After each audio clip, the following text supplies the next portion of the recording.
All right, ladies and gentlemen, welcome to this afternoon's live commentary coverage of the O'Reilly Auto Parts Series race at the Talladega Superspeedway for this week's running of what is already round number 11 of the O'Reilly Auto Parts Series season in the year 2026. Green flag is about to drop. We're about to get things started here. Pace car is headed for pit road. Very quick start to this one here today, as we're getting going just minutes after 4 p.m. Eastern due to this track not having lights. Want to make sure we get the full race in. Potential weather looming later on as well. Jesse Love is the pole sitter for this one. He'll be leading the field to the green. We are underway and racing for a 300-mile, 113-lap race. Down into the first turn, Jesse Love heading the field and side by side for the second place position right now between Sam Mayer and rookie Corey Day on the inside. Qualifying washed out yesterday, or earlier this morning, excuse me, so the field set up virtue of... Oh, and we already got a crash on the back straightaway. The 48 car of Patrick Starpoli turned around in the middle of the pack. Noses against the outside retaining wall, then back down across the field in front of a couple others where he does collect two more cars. And already a caution on lap one. That didn't take long.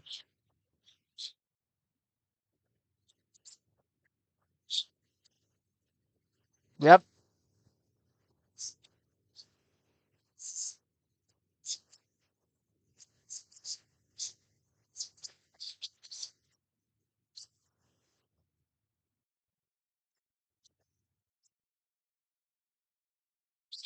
There in the 42. He got some damage. David with over 500 career starts in the top 3 series of NASCAR. Other end of the spectrum, the rookie Patrick Starpoli is where it started, getting into the wall. Yeah, you see the car just go sort of wiggle there. I think that's Sawallich behind him. And I think if you look at where he was getting hit in the left rear. That's usually not the way you want to get bumped at all, but he was most likely checking up for some of the cars in front of them. And this is sort of that accordion effect we sometimes see. Yeah, right there. He's obviously trying not to get pushed, potentially. And I'm saying that because I just know in that feeling there, especially farther back in the pack, when you're rows back, there's some unwanted pushing happening, especially early on, that can cause incidents like this. Like Tyler Ankrum making his first ever start, driving at 32 for Jordan Anderson. Also got some damage right in there with Jeff Burton able to sneak through. Also, Taylor Gregg qualified outside the top 20, going for the dash for cash. Last week's winner. He was in position to get a ton of damage, able to go from the high lane to the low lane and avoid any contact. It did appear. Caution, lap 1 at Talladega. It's the O'Reilly Auto Parts Series on CW. It's always a saying in racing, and I say it a lot too, that you can't win the race on lap 1, but you could certainly lose it. And here today, we got a few of them that have lost it. And not a racetrack where you would see drivers that were involved in this crash, for instance, like a Patrick Starpoli, like a David Starr, be able to compete in many other races throughout the season. But here today at Talladega, they can compete for the win just as equally as anybody else. Unfortunately, though, taken out in an opening lap incident. Starpoli's day should be done. David Starr, I'd be shocked if he could continue in that 42 car as well. And there was a third car that had a decent amount of damage. I believe Tyler Ankrum in the 32 was the other car involved. Ankrum making his series debut, a full-time Truck Series veteran, a couple of Truck Series career wins. He's been down at that level for a handful of years now, but finally making that first O'Reilly start for Jordan Anderson Racing today. A fast car on these super speedways nonetheless. We've seen Jordan Anderson himself behind the wheel of that 32 and be able to pull off some good finishes at a track like Talladega, but unfortunately Ankrum, we'll see if he can continue, but if he does, he's definitely going to have significant damage that will likely hinder his progress moving forward. We didn't get a chance to go through the actual starting lineup for today's race, so I'll actually go through the full field running order then, as we're only on lap 2 following the opening lap caution. Jesse Love is the race leader. Corey Day in second, Sam Mayer third, Sheldon Creed is fourth, Josh Williams fifth, Raja Cruz sixth, Austin Hill seventh, Anthony Alfredo eighth, Carson Quapple ninth, and Justin Allgaier rounds out the top 10. 11th is Sammy Smith, Mason Maggio in 12th, Jeremy Clements 13th, Ryan Sieg 14th, 15th for Dean Thompson, William Sawalich in 16th, Parker Retzlaff 17th, Brent Cruz 18th, Brandon Jones 19th, and 20th is Blaine Perkins. 21st, Jeb Burton, J.J. Ailey 22nd, Taylor Gray 23rd, Patrick Emmerling 24th, Kyle Segan 25th, Austin Green 26th, Harrison Burton 27th, Josh Bilicki 28th, LeVar Scott 29th, and Garrett Smith Lee 30th. Brendan Poole in 31st, Dawson Cramp 32nd, Natalie Decker in 33rd, Ryan Ellis 34th, Joey Gase 35th, David Starr 36th, Tyler Ankrum 37th, and Patrick Starr-Poli 38th. Starr still scored on the lead lap involved in that crash. Tyler Ankrum a lap down and 2 laps down for Starr-Poli. I believe Starr-Poli is definitely done for the day. We'll have to await word on whether or not Tyler Ankrum and or David Starr will be able to continue.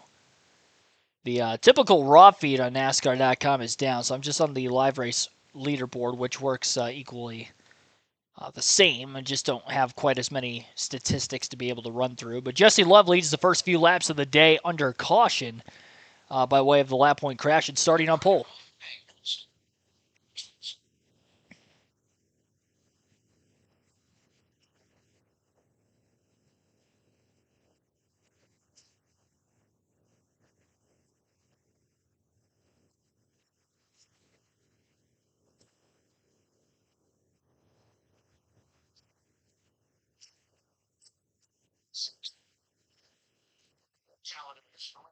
Lights off, emergency lights.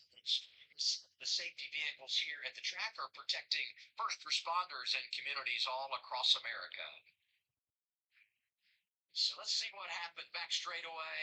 Opening lap, and all of it begins. Patrick Starr-Poli right behind him, William Sawalich. Sure, you referenced it. There's just a little bit of a checkup, and I think it's that Sawalich being behind Starr-Poli just not quite lined up. You can see the nose of that car sticking out just a little bit. Makes that contact. 48 into the outside wall. This could have been a massive wreck. Look at all these cars. Taylor Gray barely getting by. We rode on board with Jeb Burton. We saw his perspective of that. Really fortunate only to have 2 or 3 cars with any damage here. Unfortunately, Tyler Ankrum in his first O'Reilly start gets a little damage there, but popped it right back out. These composite bodies. So I think he'll still be able to run today. What a long wait for these guys to do qualifying yesterday, sit around all day today, and then make it 1 lap, not even a whole lap. Part of what makes this tough is that you just don't get that time in the car with the lap, with no practice at these speedways to understand the aero effects and how the draft is going to work and all those things. You have to use laps 1 through 5 almost as that practice time to understand what you're going to have there. And one of the things we talked about was you got to be lucky, and that's the situation, right, where you just there's not a lot you can do when you're behind that. It's a little bit of which way those cars are going. You got to be a little bit lucky, and a lot of guys got lucky right there. EnderCars.com onboard camera looking into the eyes of Corey Day, visor down, ready for the restart. You talk about being lucky. A driver that was right in the middle of where that happened, Brent Cruz, never been in the draft before. The last thing he wants to happen, not just from a points perspective, but an experience perspective, is to get eliminated earlier, get damaged, and really not know what you have. So a nice break for the 18-year-old driver from Hickory, North Carolina, coming off back-to-back top 5 finishes. So Day, they're going to control this, Love going to control this thing again. Takes the inside lane. Corey Day to his right. Pace car will go in this time. Drivers will make their way to the Poet restart zone and will return to the green flag. Just over 20 laps to go here in stage number 1 at Talladega. Interesting choice for Corey to take the outside there. He did a great job, pushing Jesse on that last restart. He's going to have Josh Williams behind him. All right, back to another restart. Green flag in the air for Jesse Love, the pole sitter and restart leader. Corey Day on the outside of row 1 in the second place position, quickly dropping back in a battle for second with Sam Mayer, while Love leads the field into turns 1 and 2, and he's fully clear of the pack. Double wide as they work themselves down the back straightaway. Corey Day with a little bit of a head of steam, and Love saw that, moves up in front of him, trying to keep control of the race in the early going. Day looks low to try to take the lead away from Love. Spot open on the bottom now for Corey Day in front of Sam Mayer for third. One car hung out of line in that middle groove with not a lot of drafting help at the moment. We'll see if anybody else is going to try to fill in the gaps behind. and get to 3 full lanes of racing, which we didn't really see at all in the ARCA race earlier this afternoon. These O'Reilly cars very, very racy on these super speedways in their package, and we're already seeing that here in the opening lap up to speed, considering that we did not get a full green flag lap in at the start. Jesse Love does lead the first green flag lap, but Sam Mayer pulls to his outside into turn 1 after a great push from behind by Carson Kvapil in the 1 car for Junior Motorsports. And he was that car in the middle. It looked like he was going to get hung out of line, but luckily enough for him, he was able to get some help. Sam Mayer pulling down in front of him also helps. And now Kvapil up to the outside in front of his teammate Sammy Smith. And the 2 Junior Motorsports Chevrolets will push each other to the front of the field. Kvapil in that scary flip last week on lap 2 at Kansas Speedway. Pretty much didn't get the race at all last week despite starting on the pole. Still in search for his first career win. And he is now heading the field at Talladega into the Tri-Oval. This time by. And at the start-finish line, it'll be Kvapil who leads his first lap of the race. Jesse Love on the bottom lane of 3 wide, 3x3, all the way through this lead pack from about second on back. Couple cars kind of straggling behind the lead pack, not wanting anything to do with this mess early on. Top 24 separated by just about 0.8 of a second. That's how tight everybody is at the front of the field. Those that are kind of hanging out, not wanting to get into trouble in the early laps that are more than 2 seconds out of the lead include Brennan Poole, LeVar Scott, Dawson Cram, Garrett Smithley, Ryan Ellis, and others. Just trying to stay clear. Not teams that are necessarily going to be pushing for a chase spot at the end of the regular season, so they're going win or bust here today at Talladega, and in order to have a shot at the win, you got to be running on the final lap, and it's a tactic we've seen at these super speedways for a long, long period of time.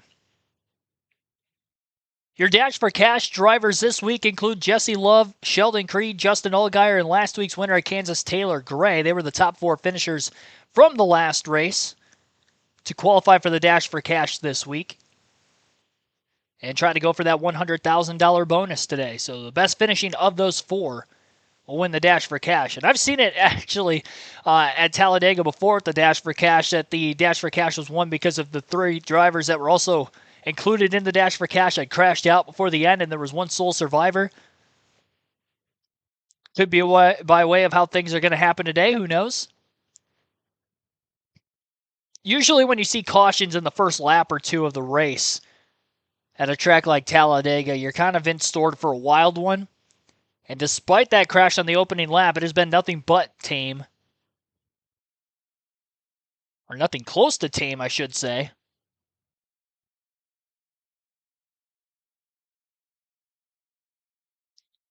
Jesse Love's been probably the best car of the few that have led laps in this race today, controlling the lines. Of course, the RCR Chevrolets always dominate here in the laps led categories: Daytona, Talladega, Atlanta, and the O'Reilly Auto Parts Series. Jesse Love, a former Talladega winner, got his first career win here 2 years ago.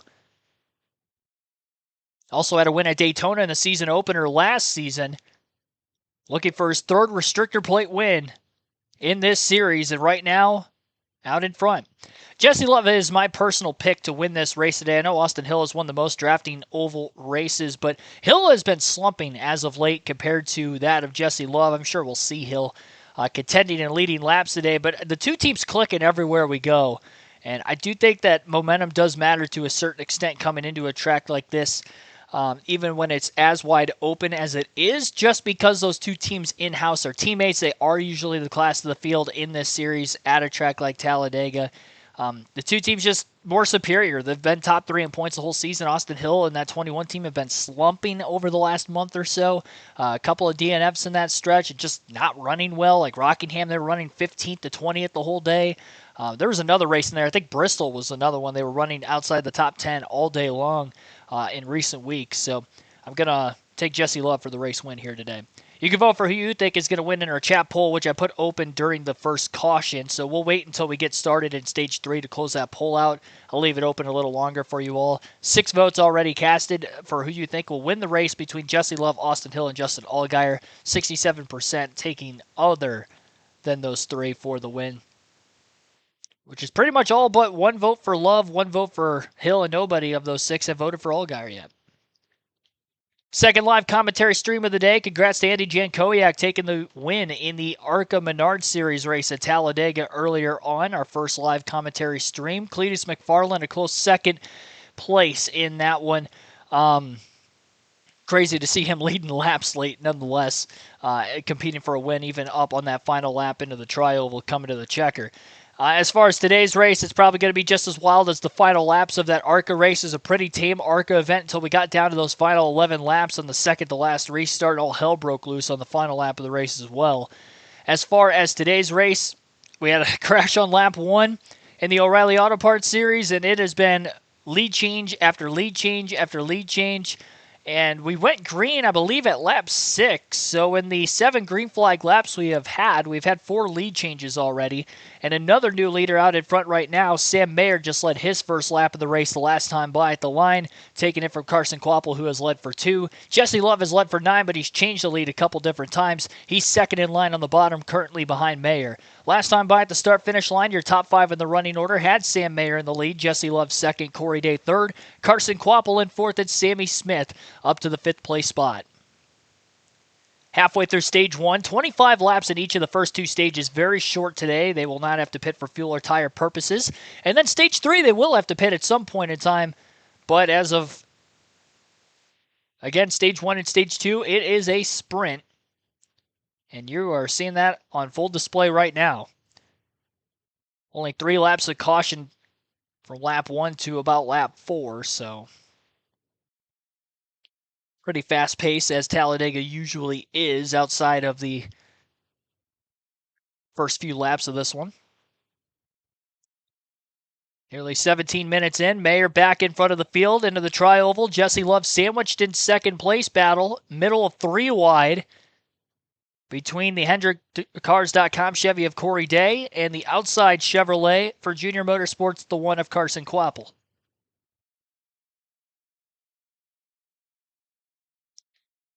It's going to be a wild race. I mean, these guys are racing like it's the final lap every lap already.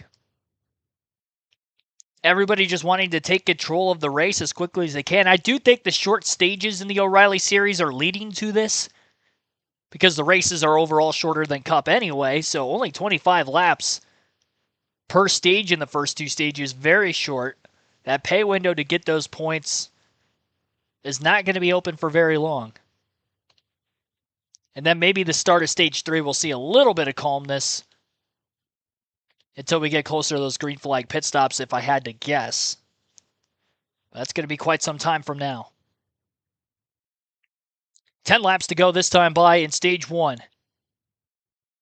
Last time by at the line, it was still Sam Mayer in the lead. Sammy Smith second, Jesse Love third, Carson Kvapil in fourth.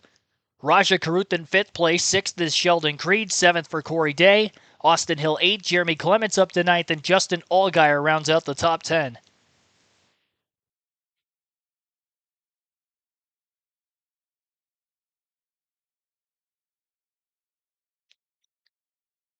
Just kind of gridlock with nowhere to go. 3 wide for the time being. Nobody could get a run on the leader, Sam Mayer. Until they get midway through the tri-oval and the cars in pack behind Mayer are start to close in a bit.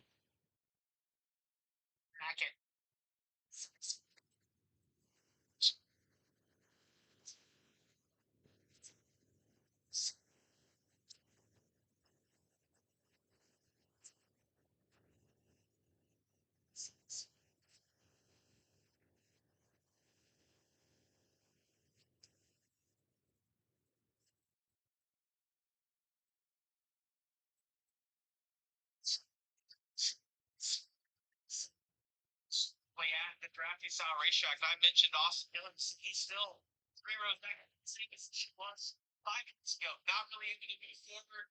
It's car Jesse Love is trying to manipulate lanes, but just doesn't have the car we've seen in the past. One of the things I've seen is Hendrick powered cars versus ECR powered cars. You look at the HFT, the JRM cars, those are all Hendrick powered. They're the ones who seem to be sort of leading right now and being able to control the front of this pack. Jesse Love's doing the best he can, but other than him, I don't see a lot of ECR powered cars up here as he shoots to the top. Sam Mayer tries to block, not quite. Are you kidding me? Love said, I'll go to the high lane and I'll take the top spot back. Wow. Well, that's one of those moves later in the race. Mayer goes up and protects that, right? It's early on. You can tell he moved up a little bit. Wasn't quite sure if he was in front of the 2 car. As you see, Love's already using it all. He's being as aggressive as anybody on the track. And to your point, that's the move that Sam Mayer's practicing almost to know how far you can push at that moment. What Love is doing, those are moves you make at the end of stages or to win races. And wow, the one gets to the outside of him. That's the second time we've seen Carson be able to do that. Give the 2 car a push down the straightaway and just pull out a line and be able to then like get the air dumped on the spoiler. Gets the 2 now stuck in the middle. Look at Raj in the 88, sucking up, giving a shove. Raj and Jesse Love, the only 2 drivers that finished top 10 in both of our drafting races earlier this year, Daytona and Atlanta. One is out front, Quapple in the outside lane, Mayer is there, and it's Love down low. Let's get some Justin Allgaier radio following the 17 of Corey Day.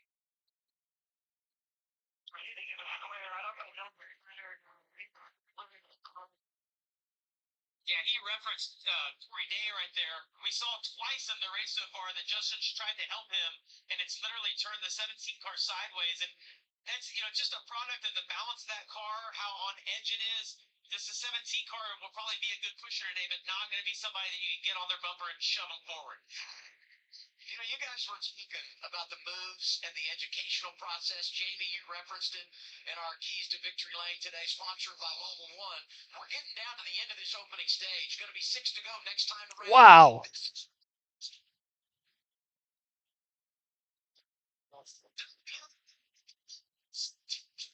Advance your position, you will get penalized.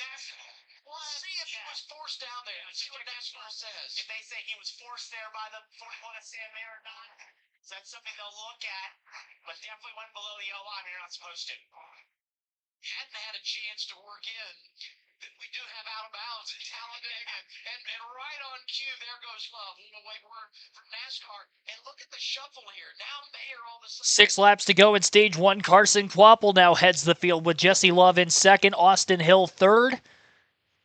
Showing a replay of down the back straightaway when Jesse Love tried to make a move on Sam Mayer, went down below the double yellow line to advance his position. And we'll have to wait and see if NASCAR is going to penalize the 2.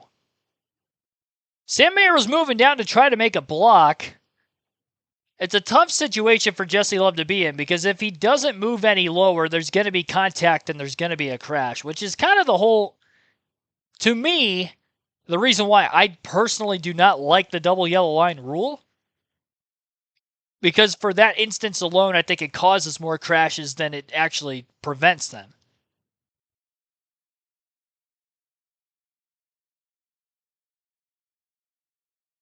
Jesse Love advances his position down to the bottom. NASCAR is going to have to make the judgment call of whether he was forced down there or not. There was no contact, but had he not moved, I think there would have been because Mayer just kept coming down.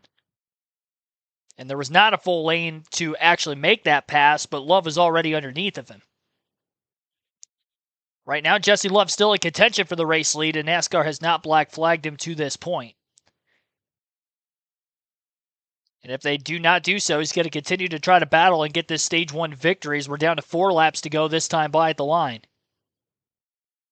Mayer's led a decent amount of laps in this stage. 5, Love for 9, 3 for Quapple. Those are the top 3. Not in that order, but they've all been up there and they've all been leading laps. 5 lead changes amongst those 3 different leaders, and they're the only 3 drivers to lead at least 1 lap in the race so far today. That number actually isn't even right because the raw feed looks like it is paused a bit. Just refresh the page. Now we're at lap 22 of 25, which is where we're actually at. 7 laps led for Mayer, 10 for Love, and 5 for Quapple. But still, those are the only 3 drivers to lead. 3 laps to go this time by. Mayer out in front. Double wide for second between Quapple and Love. 3 wide for 4th place just behind them. Raja Karuth, Austin Hill. I like the paint scheme with the Arby's car for Sammy Smith. That 8 looks very DEI and Dale Jr. like out there. Maybe one of the fan favorites to go to victory lane today by way of the car alone here at the Talladega Superspeedway, a place where Dale Earnhardt Jr. won 6 times in his NASCAR Cup career alone. A few more right here in the O'Reilly Auto Parts Series back in the day, the then NASCAR Busch Series. Love's got a huge run on the inside, fakes to go to the middle, goes to the bottom. Mayer made one block but couldn't make a second. And gets split 3 wide middle now out of turn 4. Quapple on the outside, staying true with his teammate. Without any lane changing going on in that outside lane, Quapple's going to be able to lead this time by at the line, and even second place right behind him, Sammy Smith is clear for the lead as well. Smith will pull to the bottom lane, and so will Quapple in suit. Not sure if that was a pass to try to go for the win, or just to kind of get back down to the double yellow, thinking that that's the line that's going to best control the race. Shortest way around through the corner as well also could have been a tactic, because as soon as they got to the straightaway, they moved right back to the top. But I think Sammy Smith is just trying to go for the stage win here. I could be wrong, but it looks like he's trying to make moves for the lead when he pulls out a line every time. Moving up into the middle, Quapple mirror driving, trying to stay with the 8. Coming to the final lap of the stage, this time by. 1 lap to go, stage 1. Top 10 receive stage points, 1 point per position. Carson Quapple leads. Sammy Smith still in P2. Sheldon Creed 3rd, Raja Kruth 4th at the line. Creed in that middle groove up to 3rd place, but he can't quite get clear of his teammate Sam Mayer, and I'm sure they would love to work together right now, but because they're side by side, they're not really going to be able to do so. Creed up to block Raja Kruth on the outside lane, which is stacked with cars, and now Creed gets a run. Sammy Smith choosing to stay in line behind Quapple. Very tight nose to tailor, those two. It looked like they almost touched right in the middle of the corner. Smith to the inside. Off the exit of turn 4, and they're door-to-door for the lead. Sammy Smith's got no drafting help, though, unless Sheldon Creed goes with him, and Creed does go with him. But Creed leaves him out of the exit of the triangle, goes back to Quapple, side by side at the line. Hard to tell who won stage 1 there. Timing and scoring is saying it was Carson Quapple, but Sammy Smith, by the eye test, almost looked like Sammy Smith had him. Carson Quapple wins stage 1 after a flip at Kansas a week ago. Good bounce back early on here today at Talladega. Quapple first, Sammy Smith by a nose second. Sheldon Creed 3rd, Raja Kruth 4th, Dean Thompson rounds out the top 5 in 5th. And Blaine Perkins for Jordan Anderson Racing in 6th, Sam Mayer 7th, Harrison Burton 8th, Jeremy Clements 9th, Jesse Love fell all the way back to 10th. Getting that final stage point in Austin Hill nowhere to be found as he was outside the top 10 at the end of stage 1. A usual contender for the win here at Talladega, 12th at the end of the first stage.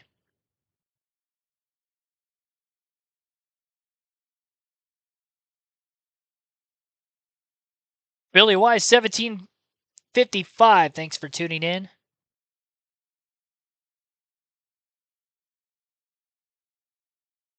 This is commentary. I don't know when you sent that comment. Easy Network, thanks for tuning in. Bond 1771, thanks for tuning in as well.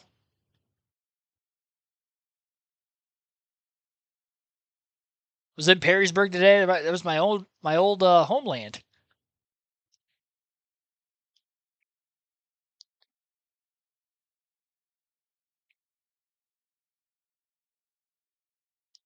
No, I'm in the process of moving here in Cleveland area. Not going to be too specific as to what town, but what suburb, but yeah, Cleveland. Which is why I've kind of been back and forth between the usual studio and the current room I'm streaming from at the moment.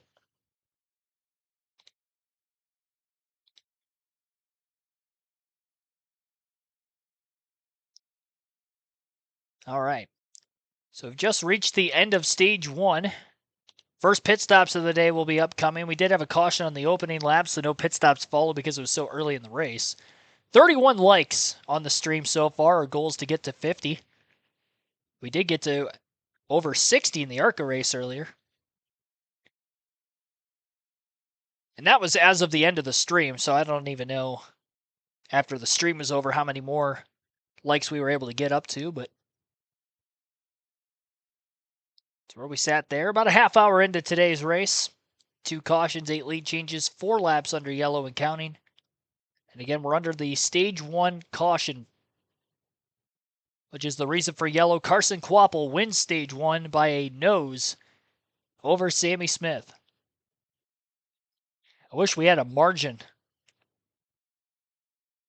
as to how far ahead he was at the start-finish line because it was so close.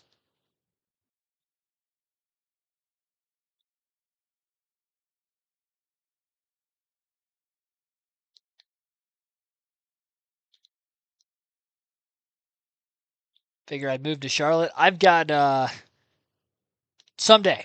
Someday I will.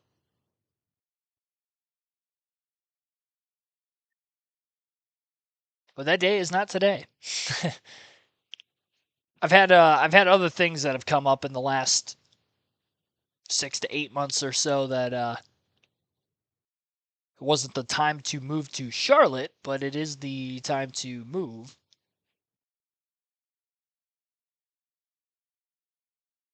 Won't go too into detail. I try to keep my private life private. That's all. Tell you guys what I can.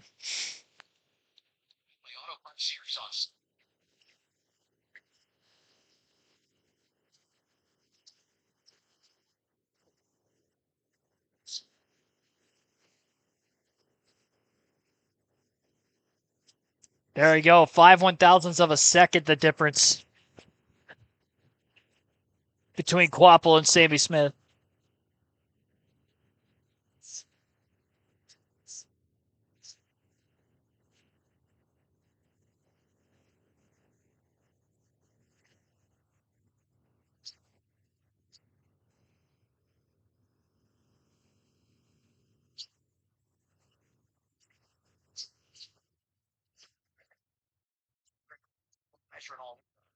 The trip is enormous. You want to be in control. By the way, right with Jesse Love, we got a ruling from NASCAR that move he made below the double yellow line.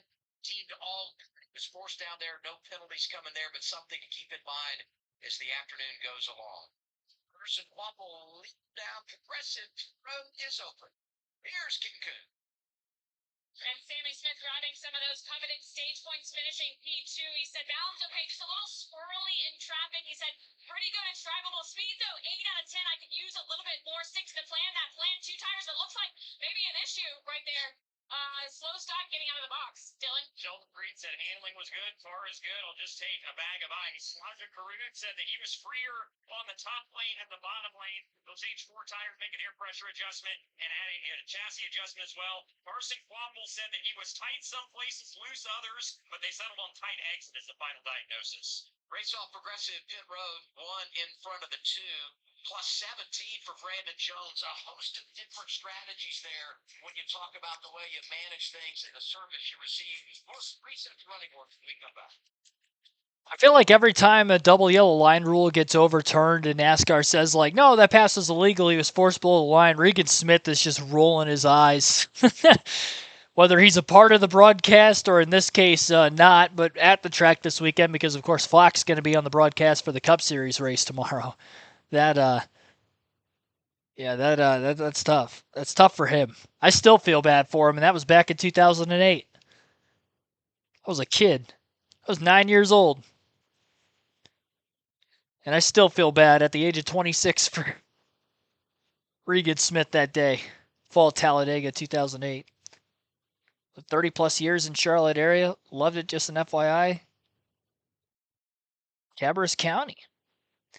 Yeah, I definitely have goals and aspirations of moving down there. And I do believe that will happen at some point. But it's going to be a little bit now. Put on the backtrack. Like I said, other things just happen to come up. Closer to my job? Technically, yes. Technically. I had a job transfer, so I'm closer to the new job, but still working with the Home Depot. I just transferred facilities.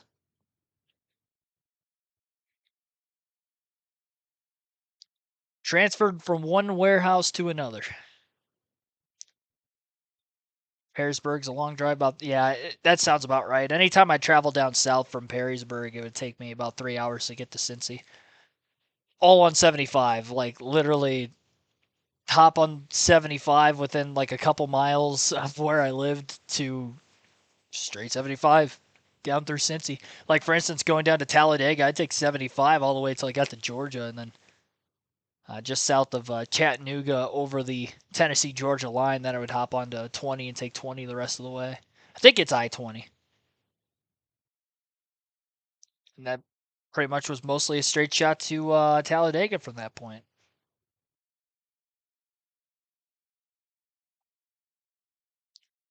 Could be wrong on the highway. I know 20 runs close to Talladega. It might be another highway I hop onto and then take that to 20.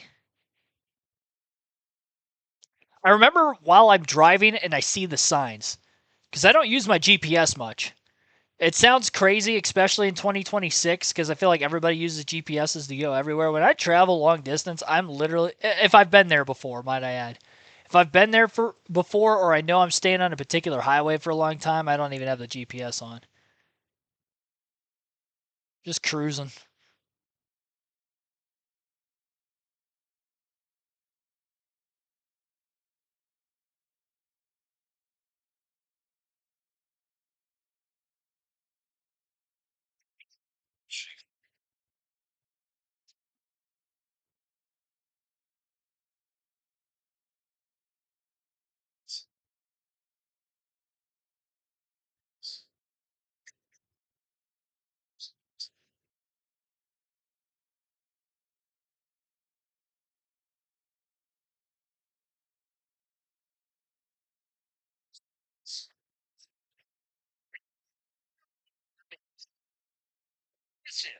Save when you bundle boats in RV and boat insurance. Visit Resiv.com. And by O'Reilly Auto Parts, your professional parts people. Getting ready for stage 2 at Talladega. Let's go down to the RV's pit box and get Yeah, taking in the views from the RV's pit box. And speaking of views, every driver views Talladega a little bit differently. And I got a chance to slow down and sit down with Sammy Smith to talk about his season so far, as well as what he thinks about the racing here this weekend. And what I found most interesting is that his view on what it takes to be successful at this track. Oftentimes we hear teams say you have to have luck, and Sammy said, yes, you do need some luck, but it's only about 20%. The other 8% about having a good day here at Talladega is your preparation and your skill. He's hoping the prep and skill he has results in a second career Talladega win. However, a slight hiccup on that last pit stop. We saw him late out of the box, so let's take a look back at the pit stop. They did take 2 tires, no major adjustments, so you'll see that pit stop here. He just did not get the car pointed in the right direction, taking the blame. Let's listen to Starkey in-car communication from Sammy Smith. Yeah, I thought it's too late, and you did a bad job getting pointed out, so I'll be better next time. Well, the point is everything. If you can get the nose pointed out when you dump the clutch, you're already going the right direction. When you're pointed the wrong way, the car tends to leap forward, and there's a car in front of you, and there's just nothing you can do it. Yeah, so you see he's pointed this way, right? What he really wants is his car to be pointed this way, getting out of the box to your point. And the way you do that is you have to prep the brakes a little bit. You have to get all those things. Remember, you're not touching those often in the draft, in the pack. So under the caution laps there, you sort of prep the car to get slid into the box correctly so you can exit. It's as important to exit as it is to get into the box correctly. And the one thing that's tough at Talladega is, first off, the pit boxes are slick. But you're also going so fast on the track for so long that when you get to pit road, you feel like you have slowed down enough. Yeah. And then you go to stop in your stall, and you're like, I've overshot it here. Getting ready to begin stage 2. And you look at the victories this year for Junior Motorsports, the one car number that's missing is the age of Sammy Smith. But Kim talked about the fact that he won here at Talladega a couple of years ago. Everybody in the top 10 got 2 tires on that cycle of stops, with the exception of Brandon Jones, who went fuel only. And the first car on 4, Raja Karut, who was 11th prior to choose. Carson Quappel in control as we begin the second stage at Talladega. Green flag back in the air. Lap 7 of 25 in Stage 2 as we get things started. Carson Kvapil leads the way after winning Stage 1 and then winning the race off of pit road to boot. Harrison Burton also up in contention now in the 24 car for Sam Hunt Racing. Burton a down season with his new team following making the playoffs a year ago in the number 25 at AM Racing. Austin Hill in the 21 in contention for the lead for the first time. Got the second initially down the back straightaway before Sammy Smith gave his teammate a huge push, and Kvapil moves to the inside of Hill, bypasses him, and all the way up to the inside of Harrison Burton for the lead as they exit turn 4. Hill with a block to the high side, thought about it, then tries to get all the way to the bottom. Nobody there either. And Hill going backwards as both holes were blocked. And everybody's so tight-nosed to tail after this restart that he couldn't get in between cars either. Now 4 wide. Somehow or another, Sammy Smith had gotten shuffled out of line from the outside lane. He's in his own line with no help until his teammate Justin Allgaier pulls up behind him. And now we've got a couple rows of 4 wide in the middle of the pack at Talladega. And as wide as this track is, 4 wide, still tight. Not a lot of room for Rajah Caruth up near the wall in that 4 wide battle. He's got a teammate of Justin Allgaier just below him. Looks like the 18 of William Sawalich all the way down around the bottom. The 26 of Dean Thompson in there as well. And while all that was going on and watching that battle, Sammy Smith quietly continues to fade. Smith now out of the top 5 and back to 10th. That's where I see him on the leaderboard. Jesse Love taking control of the race again. In the lead and blocking down the back straightaway to any lane that looks like they're getting a run out of his rearview mirror. So he can get down in front of it, lead the charge, and continue on. So Jesse Love in the lead, Harrison Burton second, Carson Kvapil third, Austin Hill fourth, and Taylor Gray rounding out the top 5 in 5th. It's coming to the line for lap 10 in stage 2, which would be lap 35 of 113 total. Again, a 300-mile, 113-lap race today, our scheduled distance.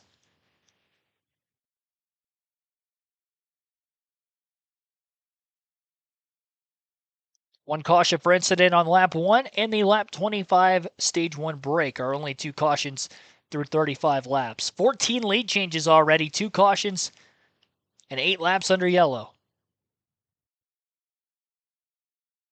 Austin Hill finding himself to the front of the field for the first time today. Down the back straightaway, shoots to the lead.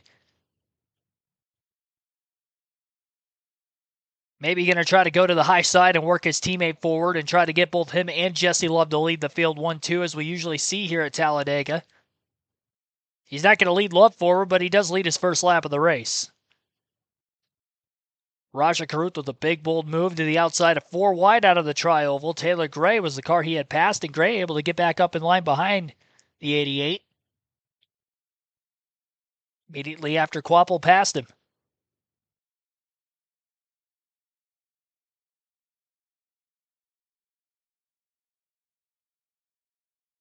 Tightly gridlocked 3x3 through most of the field. Side by side in the front couple rows, minus Austin Hill, who's single file up at the front of it all.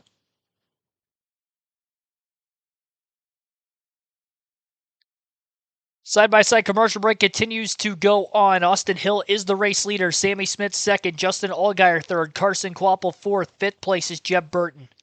Brandon Jones now in 6th, Dean Thompson 7th, Corey Day 8th, Ryan Sieg 9th, Parker Retzlaff rounds out the top 10, and 11th is William Sawalich, then Anthony Alfredo 12th, Blaine Perkins 13th, Sam Mayer 14th, Sheldon Creed in 15th. Then you got Taylor Gray in 16th, 17th is Jesse Love, Brett Cruz 18th, 19th place is Josh Williams, and Harrison Burton 20th. 21st for Jeremy Clements, Rajah Caruth 22nd, Austin Green 23rd, Brennan Poole 24th, LeVar Scott 25th, 26th J.J. Yaley, Natalie Decker 27th, Kyle Sieg 28th, Joey Gase 29th, Patrick Emmerling in 30th, Dawson Cram 31st, Mason Maggio 32nd, Josh Balicki 33rd, Ryan Ellis 34th, Garrett Smithley 35th, Then Tyler Ankrum 36, Patrick Starpoli 37, to David Starr 38. Starr out of the race from that opening lap crash. Starpoli back on track, but he's 4 laps down. Ankrum cannot keep up with the lead pack, but he is still in the lead lap, 13 seconds out of the lead and about 10 seconds out of the next drafting car. Hopefully even running single file that he stays on the lead lap to the end of the stage. If not, he's the only car lap down, and then he ends up getting the free pass at the end of stage number 2. He doesn't have to worry about green flag pit stops or anybody else losing a lap, especially if it stays green to the end.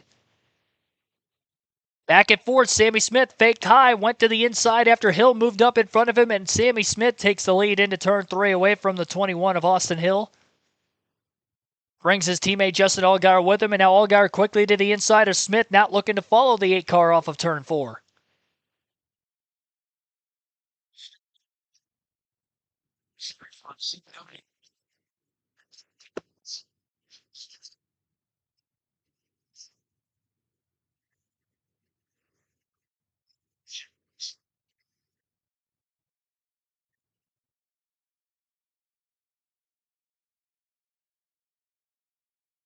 Crank it up for you.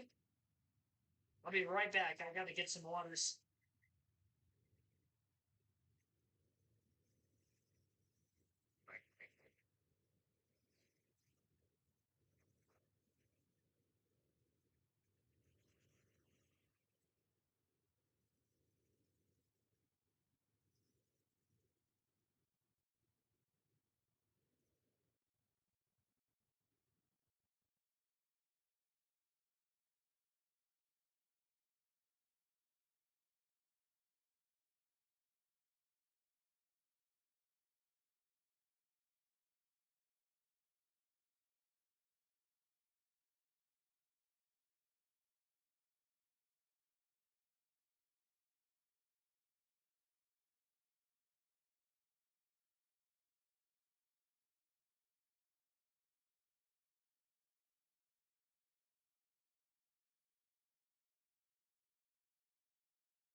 Content Sammy Smith.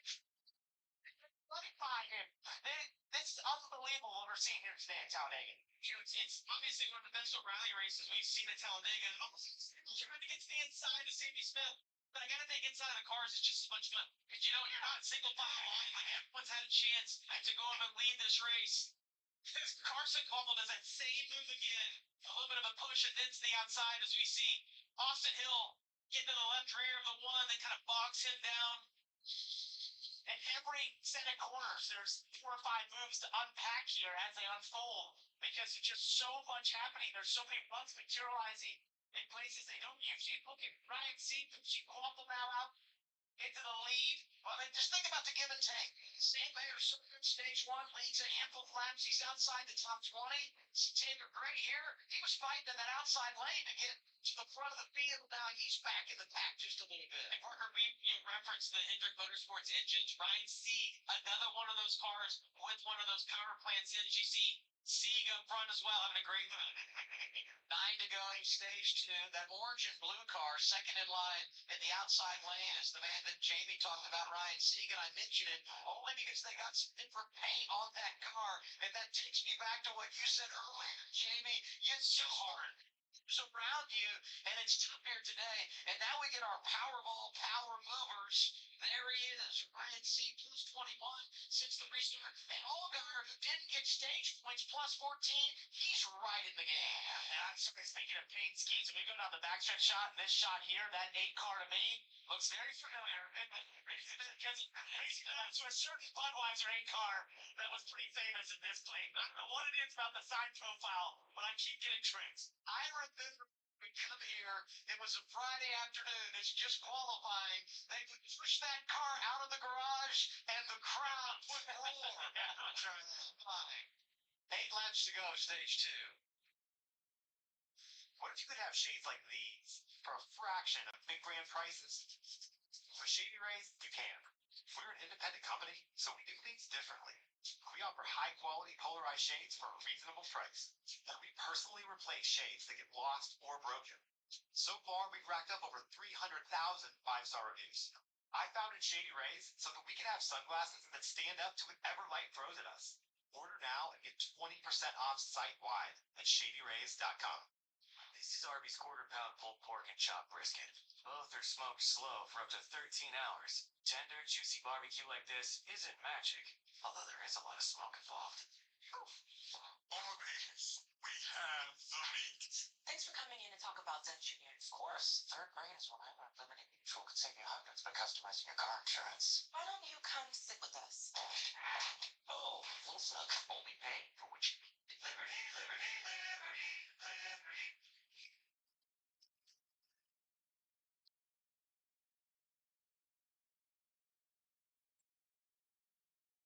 Mild chilies, lime, and sea salt. It's perfect for adding flavor your way.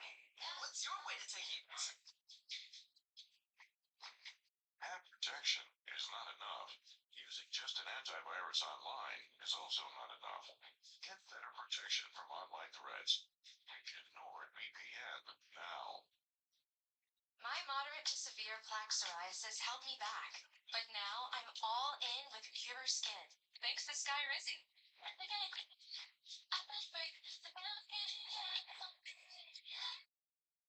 People achieved clear skin from head to toe. Many were 100% plaque free, and many were completely clear even in 5 years. Also saw significant improvement in pain, redness, itching, and burning. Don't use allergic, serious allergic reactions, increased infections, or lower ability to fight that may occur. Before treatment, get checked for infections and TB. Tell your doctor about any flu-like symptoms or vaccines. Go hand in hand, let the love skin for new plan.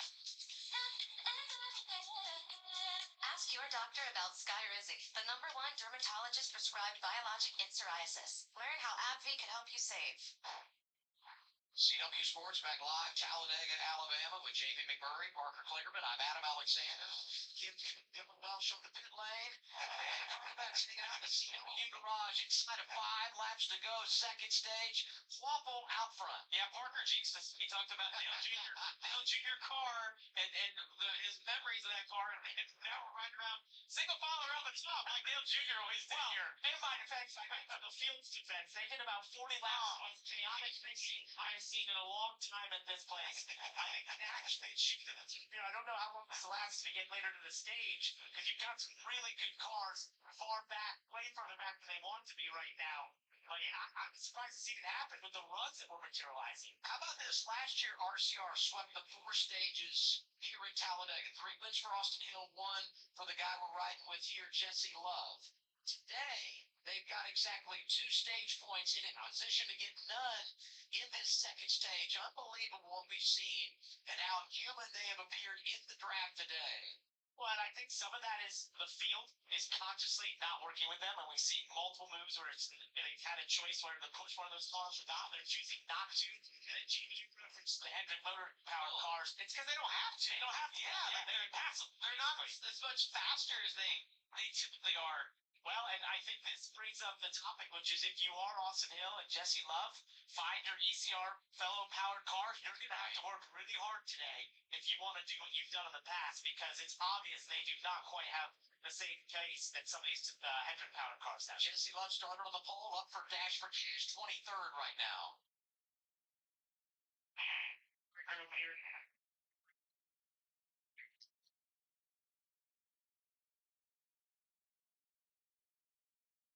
Well, as a driver, you know, right? Like he's like, listen, it's never been this way for me since I've been in this 2-car Richard Childress racing. He's always had one of the quickest cars, and now, well, Jesse's getting the experience with the rest of us. The experience before have not always had the best car. But you know, it's the way racing works. You don't always get to be in that position. And I'm with you, Parker. I don't even know that the ECR group getting together is going to make a difference. Well, they got to try something. Because I know they wouldn't be content with this. With Austin Hill outside the top 10 back in 13th. Jesse Love sitting at 22nd. The discipline of these guys still single file with 2 to go is incredible, because that's so hard to do. If you're 4th or 5th back in line, the only way you're going to win is to be able to get that 2 wide. start some racing and getting it shuffled up just a little bit. That perspective right here, and every time they go in the corner, how much baking there is in the track, you don't feel that inside the car. As we drive into the corner and you see this, inside of the car, it honestly feels pretty flat inside. Well, this is my brain. That's it. It confuses me a little bit. Your head, my head on it. Like, that's not how it goes. It just doesn't seem real, honestly. No, you're fine, Jamie. Mention the dash for cash. 3 of the drivers up forward inside the top 15. Allgaier the best of the bunch. 1 to go. Second stage coming across the start-finish line here. Quappleton on the opening stage by inches over his teammate Sammy Smith, leading teammate Justin Allgaier now. Yeah, and if you're Allgaier, Creed, one of these guys, I want to use this as the same way I will at the end of the race. If we get in this same situation at the end of the race, I'm going to start trying to back up my corner, get a run generated. What can I do in order to get by the one car out front? And I look further back than that, you got Dean Thompson there in the top 5. Harrison Burton, a huge stage here. Lots over Samson Racing. Austin Hill goes all the way to the bottom there, trying to go for the finish. Well, he and his teammate flirted with that double yellow line today, and now they're getting out of shape at the front. Allgaier inside, looking for the lead. Seed goes with him, Creed behind him. Coming back to the green and white checkered flag. We hit the tri-oval, Allgaier out front. And here he is, back to the start-finish line. It's Justin Allgaier winning stage 2. A junior motorsports sweep when you talk about the stages today. Waffle got shuffled out. Sieg was second, Creed third, Thompson and Retzlaff getting good stage points. Missed out on stage points for the first time this season in stage 1, but he's back on top. Allgaier in command in Talladega. No wonder Justin Allgaier's got such a big points lead. It's because he's scored stage points in every stage of the first 10 races of the season. Race number 11 today at Talladega, stage 1, he doesn't get any, but in stage 2 he makes up for it by winning the second stage. And there's a reason why he's up by 131 points, as you see on the point standings, scrolling across the top of the screen throughout today's broadcast. Up to 18 lead changes. It was a wild stage 2. I was listening from afar. Sorry I couldn't do commentary for that little bit. I had to step away for a quick second. I came back with some water, so I apologize I was gone for a few extra minutes there. But needless to say, thank you for staying tuned in. It looks like we didn't see many of you guys dip out, so thank you for that. And congrats, Justin Allgaier, Stage 2 winner. He's one of the voting options who you can vote for who you think will win today's race. Junior Motorsports sweeping the stages with Carson Quapple winning Stage 1, Allgaier in Stage 2.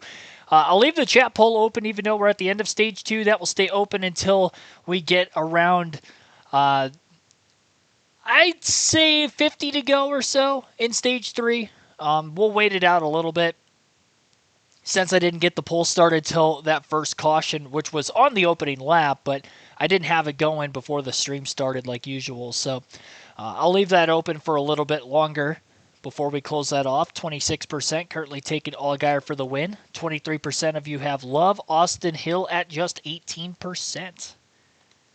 All right. And there you see the series point standings with Justin Allgaier headed the way, 131 ahead of Sheldon Creed. Jesse Love second in points coming into the day. Corey Day in fourth place after Love is in third. Then Brandon Jones up 3 spots to fifth in points after last week. A great run at Kansas. Sammy Smith finishes the last race out sixth in points. Carson Quapple back a couple spots with that second lap crash. In seventh, Austin Hill, a couple of bad runs consecutively. He goes from the points lead to 8th now in the standings. Taylor Gray up 3 spots with a win from 12th to 9th. Big win there for the points and him trying to make the chase. William Sawalich in 10th. Parker Retzlaff in 11th. Roger Carew 12th has the last chase spot coming into the day. First 4 out. Ryan Sieg, who finishes second in Stage 2. He's 13th in points entering this race, so that's a huge amount of stage points for him here. Sam Ayers 14th, a very slow start to the year for him in the Haas Automation Chevy. Brennan Poole 15th, and Brent Cruz 16th after missing the first 4 races of the season. Not the first 4, but missing 4 entirely because he wasn't 18 years of age. He can only run select tracks.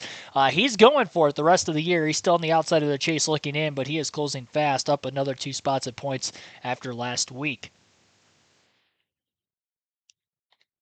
All right, so that's an update there. Stage 2 results.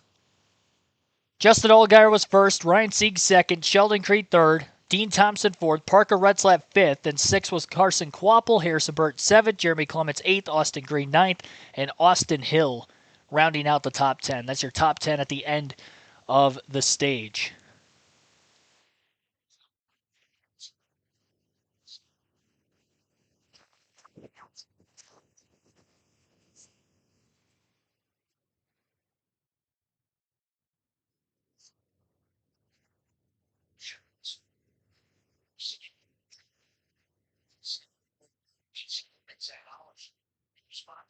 Fire and EMS vehicles across America. Trusted every day. Check those. Check us. And comfortable finish to stage 2, just like stage 1. We get our golden moment brought to you by Golden. Go for it again. It's the all it's Carson Waffle. Horseman's control there, but just couldn't protect the move to the bottom by Justin Allgaier. Then he had no help on the team side, no way to fight back, but still did a great job by Carson Waffle through these first 2 stages. Dean Thompson, top 5 in both stages, first time in his career. Both Sam Hunt cars getting stage points in both stages today. Harrison Burton has delivered. For Justin Allgaier, career stage win number 4 at Talladega, also his 4th of 2026. Now you have to execute on the pit lane. We talk about that small bobble for Sammy Smith the last time around, and we've seen what being in control means in this race. Quapple today has led 22, 12 for Jesse Luff, the pole. Mayer led 7, and Allgaier's led 4 laps here today, and he's in charge as we anticipate these pit stops.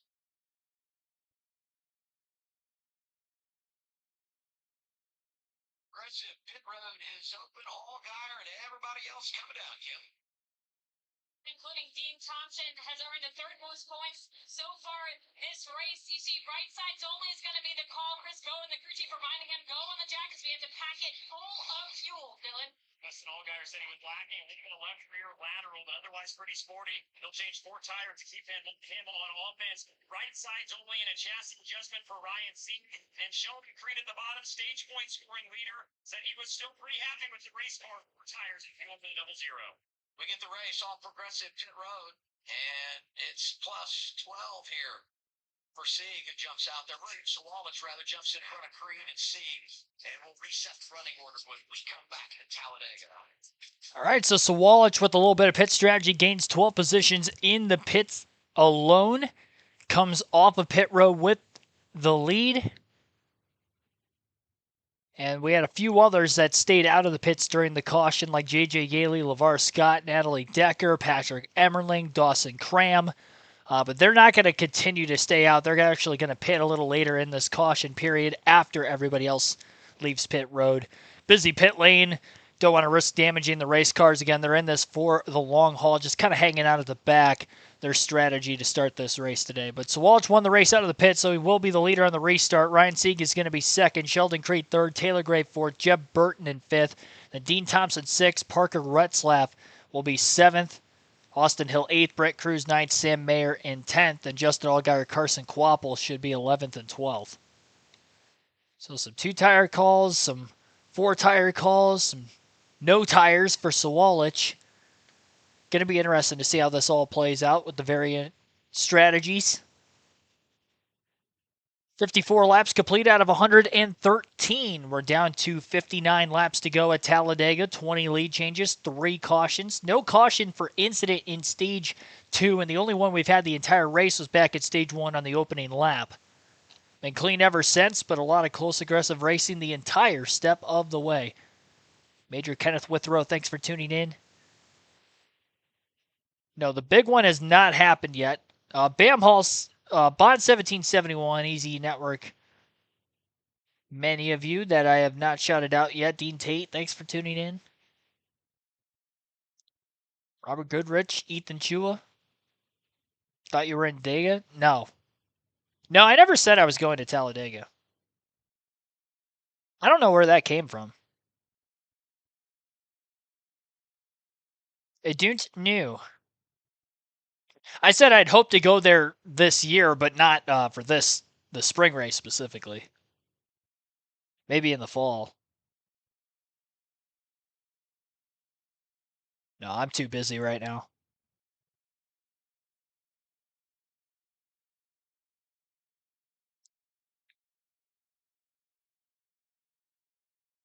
All right. Yep, Justin Allgaier won Stage 2. Stage 1 was won by Carson Kvapil, his teammate. But the most important stage, Stage 3, is yet to begin, and it will be shortly. We'll take a quick break. Again, you're listening live. KRC full flag-to-flag coverage of today's race continues.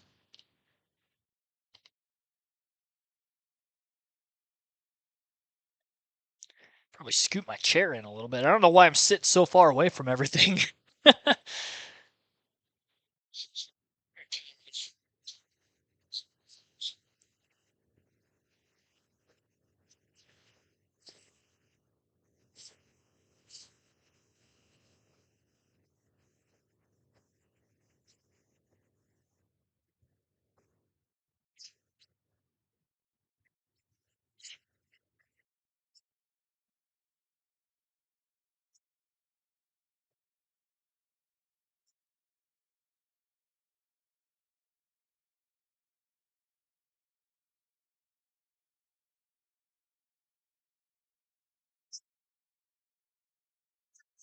Guys who've done the most with that opportunity today, of course, Sheldon Creed leads the way here. Carson Kvapil, 15 points. Nate Thompson, the 26, getting 13 today.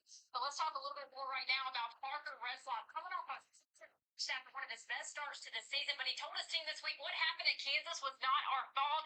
Now he comes back to a drafting track, trying to back up a runner-up finish at Atlanta. He's had 3 top 10s in the last 5 races. Parker, of course, giving all the credit to his team. He said, "This is some of the best management and ownership that I've been around in my entire career." He entered the race today 11th in the standings. Get this, his 32 stage points to start the season is more than double his total for all of 2025. And of course, he added a few more at the end of stage 2 with that P5 finish, Adam.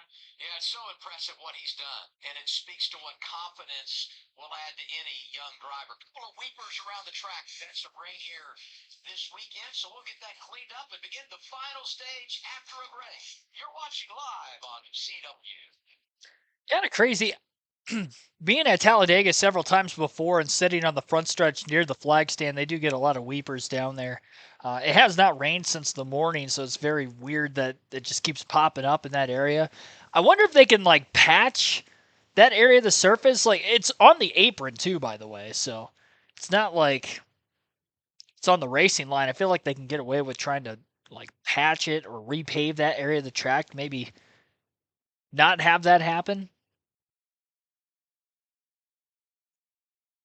Talladega surface is getting relatively old. It still races in a way where the tires don't wear out a lot. It's not aging much at all, really, when you consider the fact that it was last repaved back in 2006. Obviously, Talladega, Alabama, not going to have as harsh of winters as some other tracks on the circuit. But you look at a track like Darlington, for instance, and that was repaved in 07, and how much that degrades the tires. But Talladega, which is a year older surface, surprisingly, it was almost like it was repaved too good. I want the old bumpy Talladega back where handling matters. Daytona, I feel like every year we go there, it's just slowly starting to bring handling into effect more and more. And obviously with the new Atlanta, it almost reminds me of old Daytona in a way. That's probably the closest to old Daytona we have, or old Talladega with the bumps and the way that they repaved the track, and handling matters. And it's just crazy how much tires matter on a track that was literally just repaved just 4 years ago. But the speeds, the shape in which the track is, how tight it is, having to turn the wheel maybe a little bit more at those high-rated speeds could be wearing the tires out some. All factors in, I'm sure. All right, so we had a few cars that stayed out of the pits because William Sawalich won the race off of pit road. And he is 17th. Though I think he might have came back into the pits for tires. Yeah, there might be some teams that came back into the pits again, because we're still under caution, but Taylor Gray's now scored as the leader.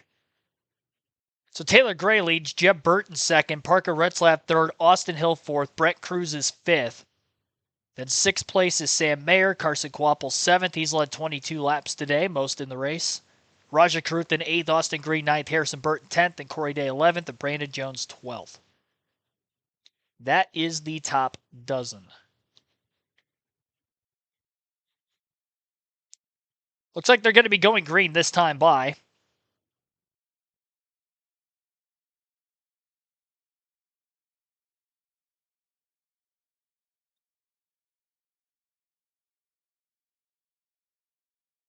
Field is just in the middle of turns 3 and 4. And they will be working their way to the green. Justin Allgaier having to restart at the tail end of the field. Topped off, he'll be coming. And it's because he topped back off on fuel.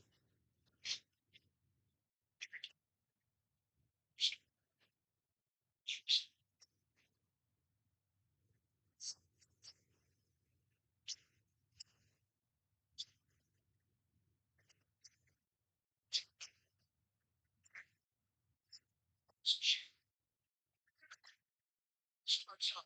It's been threatened. Stage Talladega. All right, green flag back in the air. 56 laps to go at Talladega. Taylor Gray restarts in the lead, but it's Jeb Burton who actually beats him back to the line. Great restart by Burton on the outside of row number 1. Burton is a former Talladega winner, back with Colleague Racing. I was actually at that race. I was back in 2020. 2021, excuse me. It was the 2021 spring race. Rain shortened at that. He's trying to get a win in which it will not be rain shortened. Had some rain earlier this morning, some overcast skies for the ARCA race, but it's pretty bright and sunny for the O'Reilly race, and I don't believe there's any weather in the forecast. Not only the rest of today, but the rest of the weekend as well. Looks clear tomorrow, mid-70s. And a couple cars made contact through turns 1 and 2, getting up to speed in the restart. A couple rows back. I don't see any tire rubs going on from a couple of the cars at the front of the field. Taylor Gray leads the first green flag lap of the stage. Not by much, though, over Parker Retzlaff. And Jeb Burton, Retzlaff, the one pushing Taylor Gray forward, now backing off. And out of the exit of turn 2 down the back straightaway, Gray will move up in front of Burton, and Burton will push Gray instead down the back stretch. Staying in line, but trying to keep the momentum up and not wanting to lift. So pushing the car forward ahead and keep the synergy going.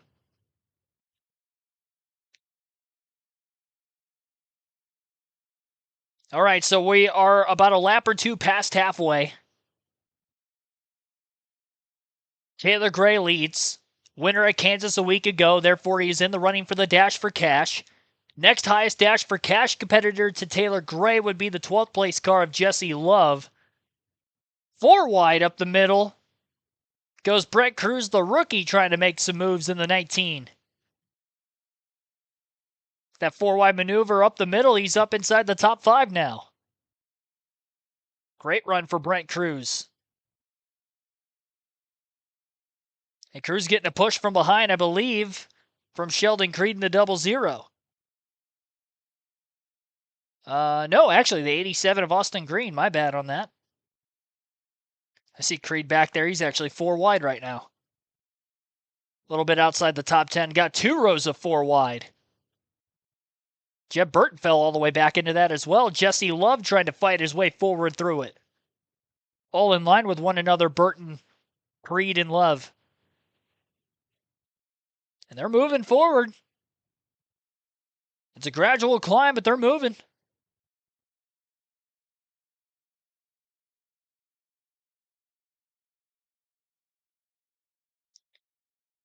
And Love just about got sandwiched off of turn 2 between him. The car to his outside, the car just below him as he's still in the middle of that 4 wide mess. Even when you feel like you're holding your line, it's just so tight. Even on as wide as a racetrack as Talladega is.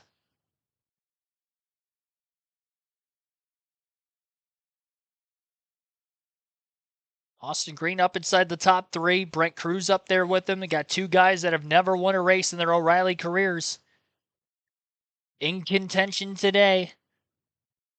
We've seen two drivers get their first career wins in the O'Reilly Auto Parts Series already this season. Sheldon Creed on a drafting oval at Atlanta and William Sawalich just a few weeks ago in Rockingham. Can we see our third first-time winner of the 2026 season? Talladega, definitely a place where we've seen many of those before across all of the top 3 series in NASCAR. Austin Green, Brett Cruz, Corey Day, all in the top 5, all with no wins. 2 in the career for Taylor Gray and only 1 for Sheldon Creed to fill out the rest of the top 5. A lot of new. Parker Retzlaff is up inside the top 10 still. Little side-by-side commercial break on the CW ongoing at the moment. I wonder if the raw feed's working on NASCAR.com yet. It is, okay. I haven't checked in a while. That might look a little bit better for you guys. I mean, it's similar to the live leaderboard that we were using on NASCAR.com already, but Sheldon Creed up 17 positions since the restart. It's only been about 5 laps. And he's in 5th place. Mentioned he was in the middle of that 4-wide scrum moving forward and did a great job with it. Dean Thompson up 19 spots since the restart. 16 for Emmerling, who had to restart at the back of the pack with an uncontrolled tire penalty on pit road. Alfredo had a speeding penalty. He was sent to the back. He's up 13 spots. Justin Allgaier, though, still a little bit further back in the pack. He's in 24th. They're topping off on fuel, though. He could be saving a little bit of gas here to try to take less and cycle him out for the finish. We've seen that in the Cup Series before. Maybe it's a strategy Allgaier's going for, perhaps. Thing is if he's the only one on that strategy, he's not going to have anybody to draft with if he stays out either longer or pits before everybody else. But he's definitely going to have to take less fuel. So that's an advantage. Maybe get him out in front of whatever line he ends up coming into the pits with. Then you just got to hope that you don't get too far out ahead. And they catch back up, and there's no way to kind of block to keep from everybody drafting around you. Exit of turn 4, working their way back to the start-finish line again. 49 laps to go this time by. It is Rajah Caruth and Sheldon Creed side by side for the race lead. Caruth leads that time at the line with Creed still to the outside. Austin Green in 3rd. 4th is Corey Day. Jesse Love currently rounds out the top 5 and 5th. You're listening live on KRC. Full flag-to-flag coverage of today's race continues. 49 laps to go and counting down at Talladega.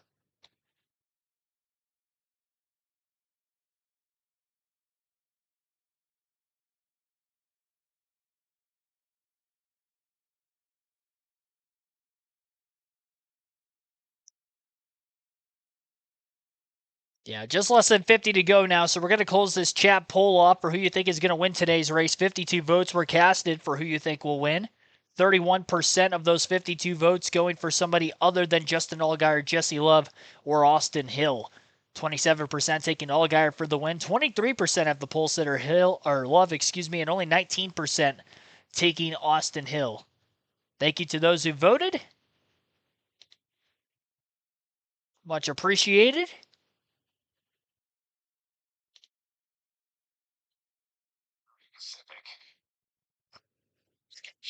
Today's race, Sarah.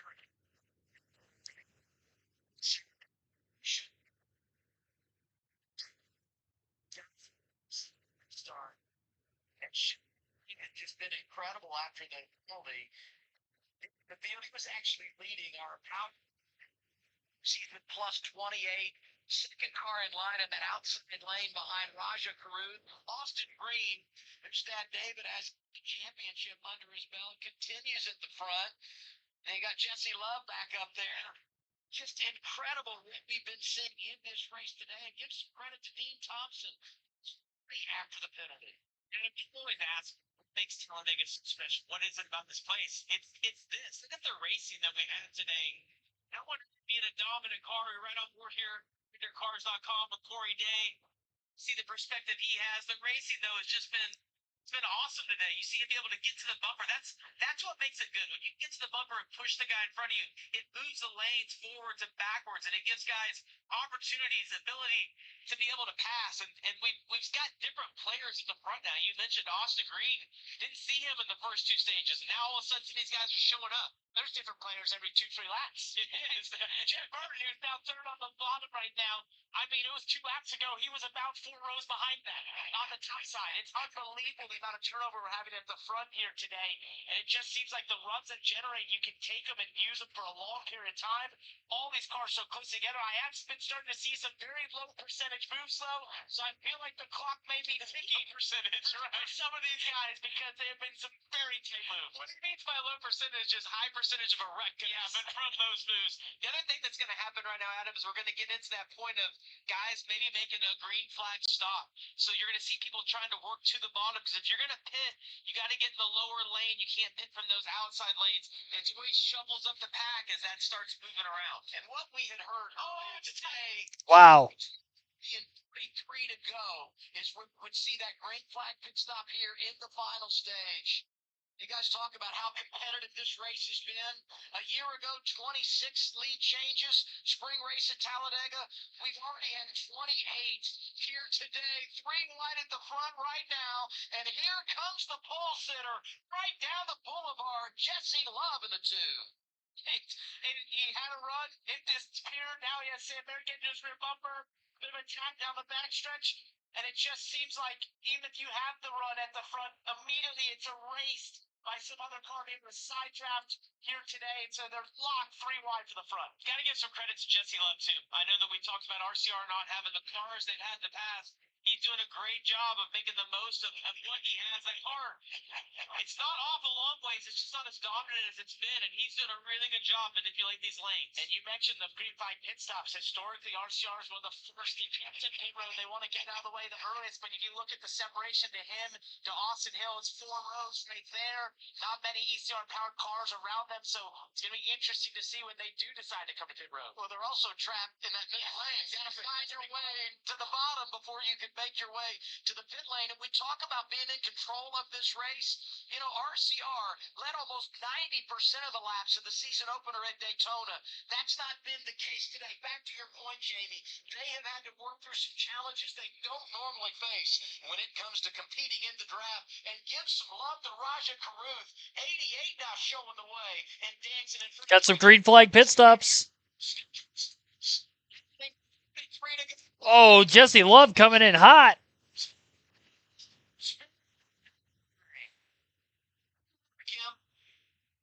Yeah, including stuff the top. The last 2 stops they've tightened up. He said he definitely made it better, but the runs are so big today. That our car just is not as good as it normally is. They finish up service. 3 seconds of fuel for Jesse Love, and they're in the same boat. They wanted to pit. I heard around lap 67, but just couldn't get to the bottom. Fuel only for the 2. They're down and away. Yeah, they come 23 to go. 6 different cars came together there. Raja Caruth in control right behind him. Sheldon Creed. It was on cue. That was all ECR-powered cars getting down to pit road right there. They're usually the most aggressive on being the earliest to do that. I do wonder about Jesse Love. It's tires. Well, this see the tires ways a while there. That's going to be risky if he especially has a vibration that can put them in a really bad spot. Right here, this is Jesse Love. See him come from like the middle lane. He starts to get slowed down. Almost hits that oil dry right there. Starts to pump up that left front. I'm telling you, it didn't take much to create a big vibration at the speeds they're running here. It's a long ways to slide that. Austin Green, Jeff Burton, teammates from Viking Motorsports, Anthony Alfredo, Parker Retzloff, a part of that group that came down with 43 laps to go. The big thing we'll have to watch right here is just the lap time difference from that first group that pitted over the next couple of laps until this group hits. These guys are running 51:20s right now. We'll see what kind of lap time those 6 cars that pitted together can make. And just another part of that is we see some more hit rows. The 21 fell way behind that pack he was with, so he's Look out. That was Williams, who almost had to get away from him. Contact for the 18, Kim. Yeah, you see Williams Sawalch. He also has his teammates in the 54 of Taylor Gray. He'll take fuel only. He did say tight lane exit. That was, I mean, there was contact, but that was a close call to becoming a wreck. Massive wreck for all those guys coming down. It's that slide to get on ice. There's nothing you can do about it. really made contact between Brandon Jones and Brent Cruz. Damage does Brent Cruz have on that right front? It was pretty hard hit by his teammate Solange there. So we'll see if they're able to get away with that as the Toyotas now exit those majority Toyotas that pack. And here's that ECR pack led by Jesse Love. One car you don't see there, I referenced before, the 21 Austin Hill. He's way behind this. So think about that group of 6 cars. You mentioned the EC guys and R guys that pitted. They're running about a half second slower a lap right now. So if these cars out front, now they're going to get a little bit of a draft here, so this is going to help their lap time. We'll look, but they've lost a little bit of time versus these guys that have stayed out and are running this a little bit longer. By the way, Swallich was speeding, so he'll have to come back down the pit lane, do a pass-through penalty. He's leading this group right here as we start to see the merge of those 2 groups of cars that have already made their scheduled green flag pit stop. And the drivers you see here at the front of the field yet to come down. A lot of JRM Chevys that you would anticipate will make pit stops together. But when will they do it? Well, I like it. They come down. 39 laps to go. They're going to come down, and a whole bunch of them making pit stops here, led by Raja Karuth. Kim? That's right. We'll also see Stan Mayer, and they said when the cars wave in front of you, it's time to come. So spotter Kevin Hamlin said the cars are coming. Do you want to come, Jay? He met Jason Trencher, and he said absolutely. They'll put fuel only. Really happy with that race car all day long, Dylan. Raja Karuth inherited the lead there in that cycle. 4 seconds of fuel is all they need. The 88 right side of the screen. We watch it, count it. Fuel nozzle plugged in. They're waiting. There's the 4 seconds for the 88. Strength in numbers. First set of cars that came down, there were 6 in the pack. Second group, there were another half dozen right here. 15 cars coming down, making green flag pit stops. And now we wait for the blend. Coming off of turn 2. Jesse Love has got that group in tow. Plenty of speed as they come through turns 1 and 2, and the others come off the pit lane. Well, we got to watch how aggressive are they going to be blocking. NASCAR said they would be watching this down the backstretch. You can move up, but you can't cause a wreck. Look at the speed difference in 2. That move there. Oh my gosh.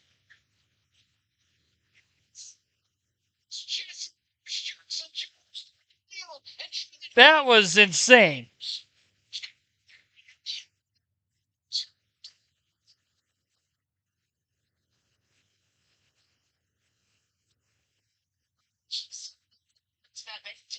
As you said in our meeting earlier this week about that blend and how aggressive you are, like the 1 car at Carson Quapple, in terms of when you blend up. If it's later down the backstretch, that's fine. But there's a huge speed discrepancy. That's not what they want to see. Yeah, I saw the 88 right here. He's going to get a speeding penalty. Raja Karuth, very similar to what we saw Swallich. He locked the brakes up, wasn't able to get slowed down, was really low. Not quite as bad, but just too quick in that first segment. Okay, the top 5 cars in the bumper yet to make a pit stop. Poole, Smithley, LeVar Scott, Josh Bilicki, Mason Maggio. Once they come down and make their stop, it will be Sheldon Creed who is in charge of the field. At least that's the way they run right now. This will become the lead pack in what is the battle for the lead. And as they come back around turn 4 for the tri-oval, it'll be 36 laps to go. Wow, what a set of events that have unfolded here.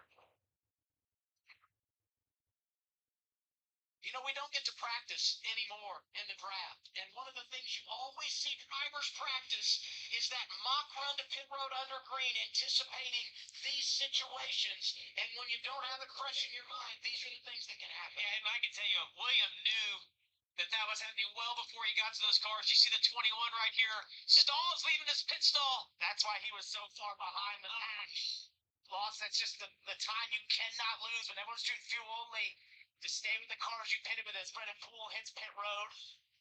Yeah, in fact, all that group that was running up front that had yet to make a pit stop comes down now. Saw Poole there, a driver that's been so good in his history at Talladega Superspeedway. So as they give up the top spot, they will turn things over to this group. The lead pack coming around and jumping back to the front, led by Sheldon Creed. Creed just quietly getting it done today. He's scored the most stage points. See, now he's put himself in a great position as we take a look. Watch Jesse Love. Watch him sink inside of Quapple. Now you're going to see Allgaier's going to move down the block. Boom, right back to the Justin. Right, oh my God, he's leaving bite marks all the way to the next crazy. Weaving in and out of all those guys. The speed difference, yeah, that's what NASCAR would look at as well. It's just the speed difference. This has become a trend. It started in the Cup Series in the last 2 years, where you've seen teams be very aggressive at trying to stop the run. As we're hearing right now, the 1 and the 7 have been posting for a penalty for blending in front of the leaders here. The speed difference of the cars. This is simply a safety feature. It's dangerous. Yeah, absolutely. And they've been warned by this. I'm not surprised at all that they were able to get a penalty for that. You got to give those guys room. You see, there's so many cars right here. Look at this. I mean, it's 30 miles an hour difference. It takes almost a turn 4 to get up to speed, and these guys know that. Yeah, that could have been a huge wreck again. And it stemmed from the Cup Series where it's so important to have track position. We know it's on purpose, but and it's gotten out of hand. NASCAR has noted this, and now you're seeing the repercussions of that, where NASCAR is paying attention, Good call. letting the drivers know I think. for those sorts of things. I think it's a good call. When you're able to avoid a problem like Jesse Love did there, and now the 2 is back on point. Let's get their team radio.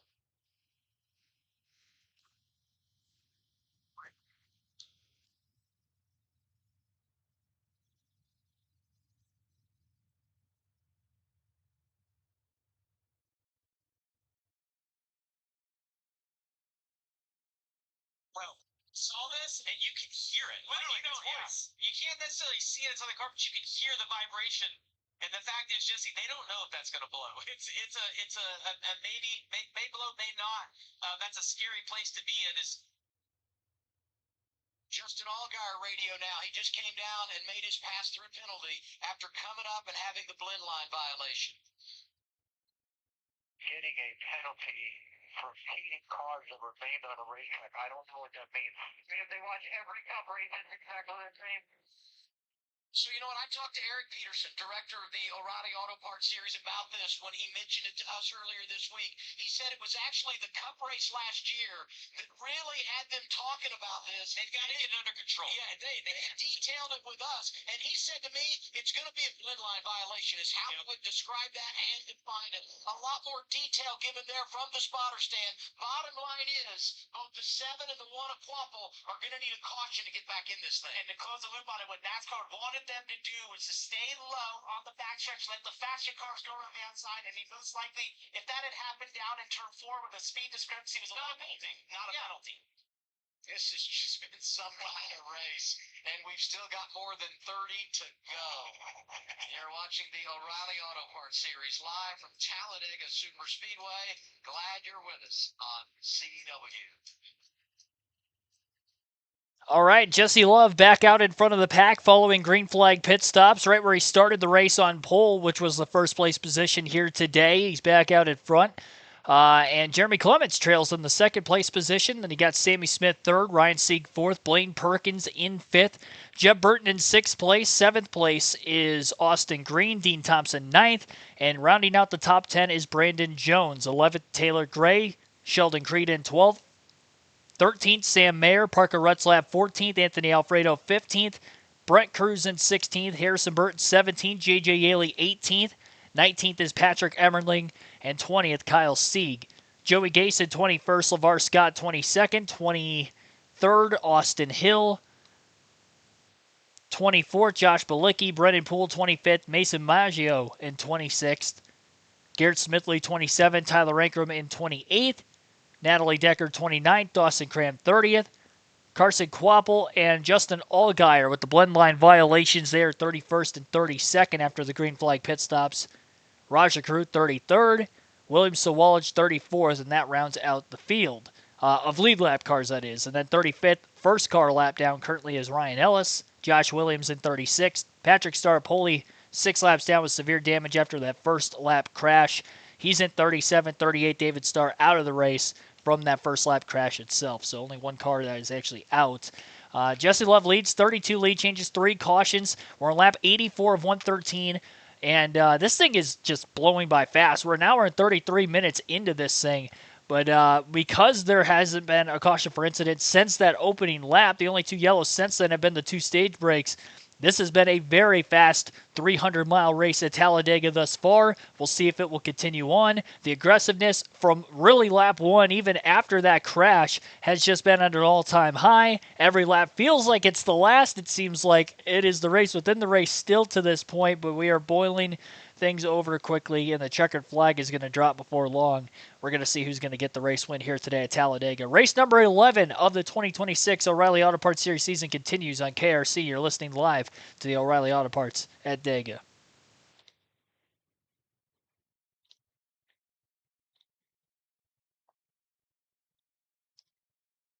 Sammy Smith now trying to put a charge to the outside of Jesse Love.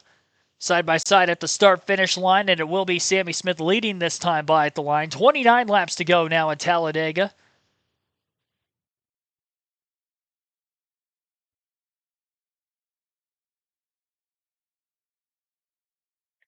Ryan Sieg still in search for his first career win, has come close numerous times. He's up in contention again.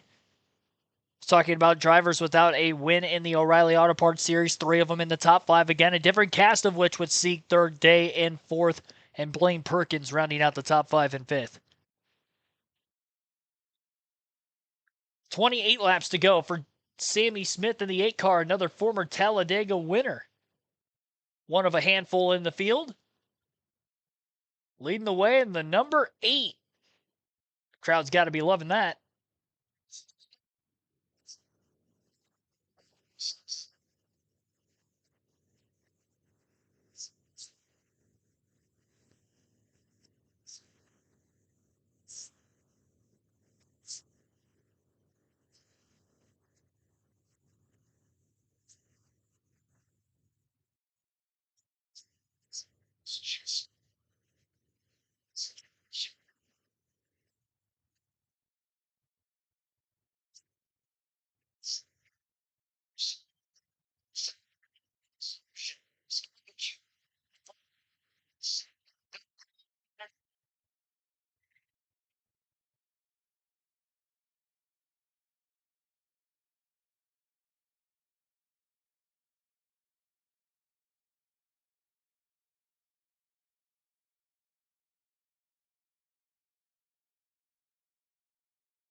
Different teams represented inside the top 10.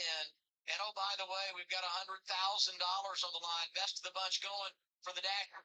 Jesse Love and last week's winner, Sheldon Creed. Creed was penalized at the end of stage 2, but is right back in the game.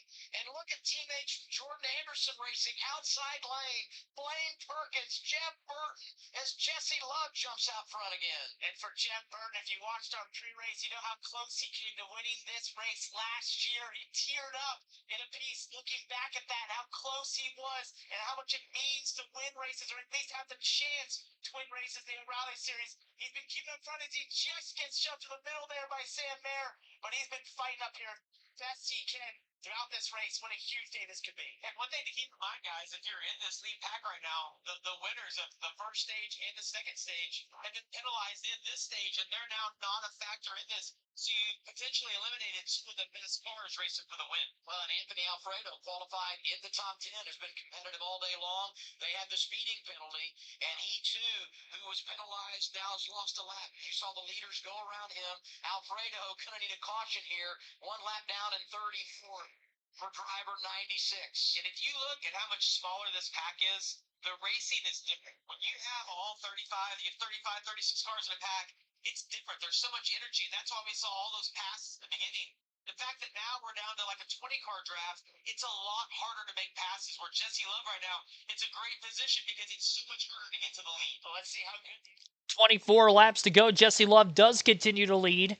Now we've got Parker Retzlaff in second. Ryan Sieg third. Blaine Perkins fourth. Sammy Smith in fifth. Sheldon Creed sixth. Seventh for Jeb Burton. Corey Day eighth. Harrison Burton ninth. Sam Mayer rounds out our current top 10. So 24 laps to go at Talladega. The race continues to fly by. My pick, Jesse Love from the pole, continues to lead. And we'll see if he can close out the deal here as this race progresses. Side by side between Love, Ryan Sieg down around the bottom in the 39. Side drafting Love, getting a pole back, but doesn't have a lot of help from behind in the draft from Sammy Smith. Smith is just kind of in his own line right now, down to the bottom. Sieg doing everything he can with the side drafting, blocking the middle and bottom lane, just trying to get somebody to work with him. But no matter where he goes, he just can't get somebody directly behind him to give him a shove and get him back forward with huge momentum again. Love slinging back and forth, trying to block as much as he can. Remember, his tires have to be shot, or at least you would think they would be. He locked them up coming into the pits. Then he was zigging and zagging down the back straightaway, trying to dodge both the 7 of Allgaier and the 1 of Quapple, who ended up getting their blend line violations. They are still in this race because they're on the lead lap. If we catch a caution, they're back up at the back of the pack, but they are currently running about 32 seconds off of the lead. Nowhere near the lead draft after coming down onto pit road for that pass-through penalty to serve from the blend line violation. 22 laps to go for the 2 of Love.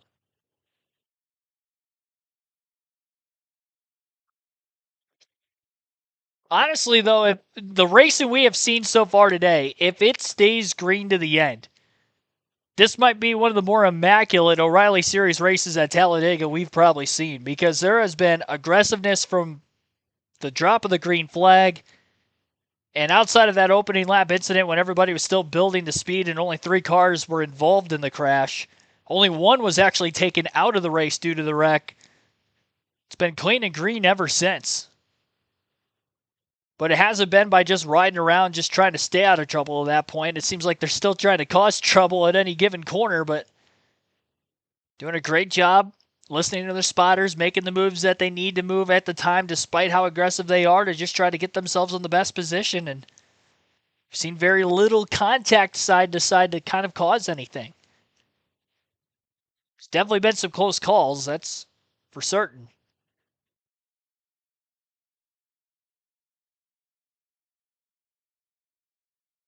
Side-by-side commercial break on the CW currently ongoing.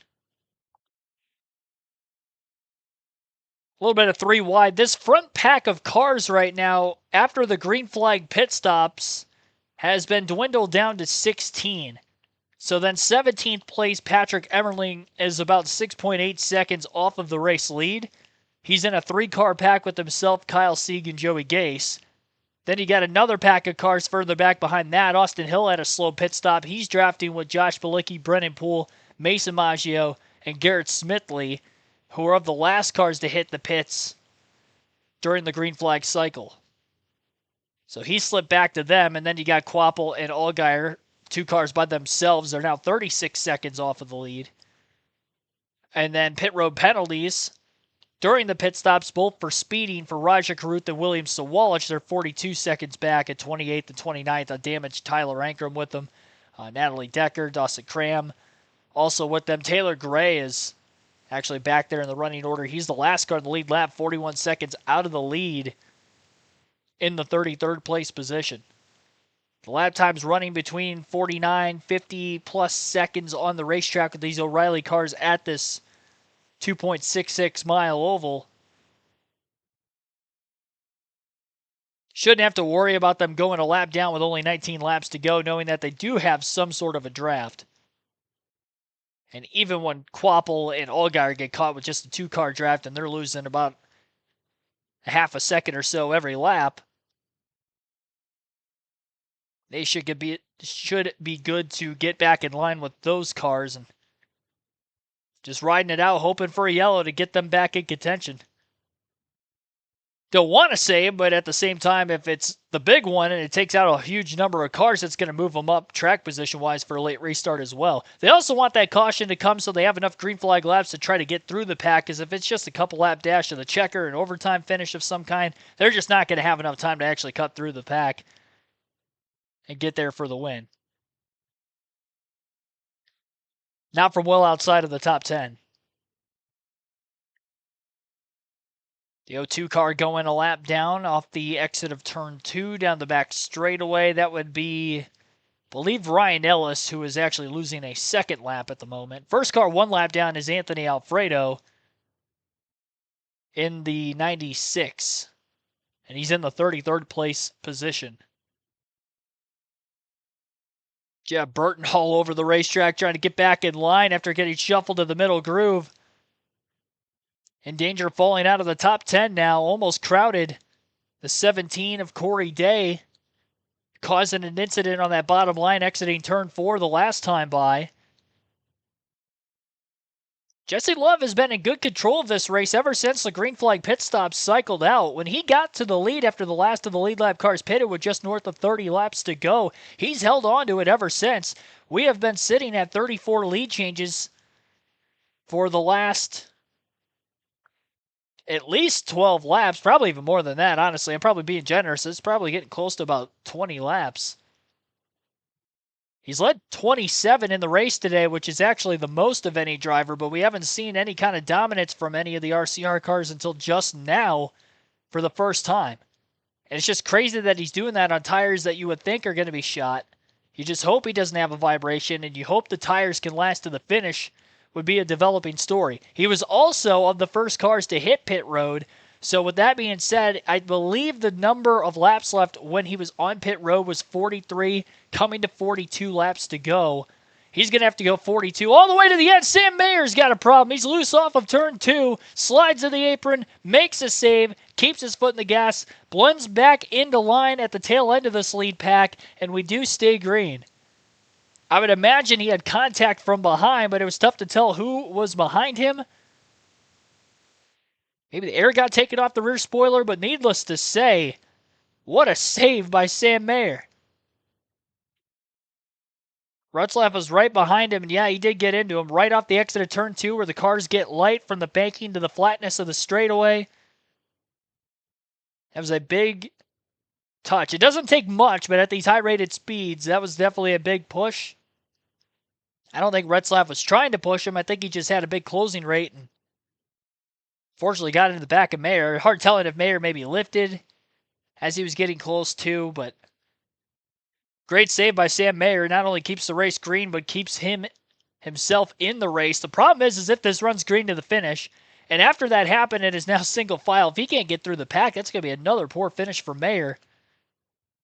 And this race was going well for him for so long. Currently, he is in the, trying to find it, 16th place position. He came into this race outside the top 12 in points, and the top 12 are the ones that make the chase at the end of the regular season in the O'Reilly Auto Parts Series. So the struggles may be continuing for Mayer. Good news is he's gotten a decent amount of stage points today. And there is still time to get it back inside the top 10, 14 laps to go, but he definitely doesn't want this to sit single file for too much longer, so he has a better possibility of not only getting himself back into a good finishing position, but maybe even a shot to win the race. And if you win, that's going to gain you a lot more points than just having a top 10 run because of the points discrepancy between first and second place alone. 2 Dash for Cash members are going at it right now for the race lead. It's Jesse Love and Sheldon Creed, 1-2 at the front of the field. 13 laps to go at Talladega this time by. And as they ride around single file, how much longer is this going to last? What I was going to allude to before Sam Mayer had gotten loose is how much fuel does Jesse Love have in his race car. He pitted again with about 43, 42 to go, which is right at the edge of the fuel window. And the only reason I say that is because he is leading this race. He has been setting the pace, and that last time by, his pace was actually a 51-second lap time, 0.6 off of his fastest time. So I do think he's saving a little bit of gas, despite the fact that he's leading, but he wouldn't be saving as much if he was in the pack versus leading. Obviously, he's getting the full airflow over his car first. Everybody else behind him going to be able to save that much more. It was a risk pitting when he did. Maybe they were expected to get more caution laps between the finish and when he pitted that could maybe decipher whether he can actually go that far, because, I mean, that is a long time on fuel, especially for these O'Reilly cars, which their fuel cells I don't think are quite as big as the Cup cars. At 43 laps around Talladega is a long, long time. Maybe the best thing for him is the fact they're single file. That last lap was a half a second slower than the lap that he ran prior, that I mentioned he ran at 51.0. That last lap was a 51.5. So while everybody is running kind of single file, I'm waiting to see if somebody is going to try to jump out of line and make this pass with Love trying to slow the pace down as much as he's doing right now. Unless there are other drivers who think they're that much short or close on fuel also, which could be the case. I'm not ruling that out. He wasn't the only car on the pit road when he did pit. He did bring a handful more with him. Outside of Austin Hill, I'm not entirely sure who else was in that group. Probably the Jordan Anderson cars, if I had to guess, because they're usually in a pretty tight alliance with RCR when it comes to having the ECR engines. And usually the drafted ovals, those are the teammates that and teams that always try to pit together.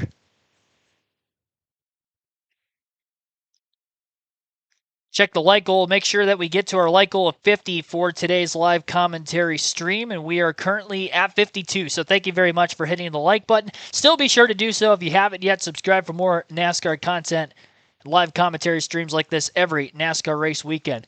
Our second of two streams of the day after Cup qualifying got rained out earlier. We went from 3 streams down to 2. Had a great ARCA race to watch and a great O'Reilly race ongoing right now. 10 laps to go at Talladega. Jesse Love is the race leader. Sheldon Creed in second. Ryan Sieg third. Blaine Perkins in the 4th spot.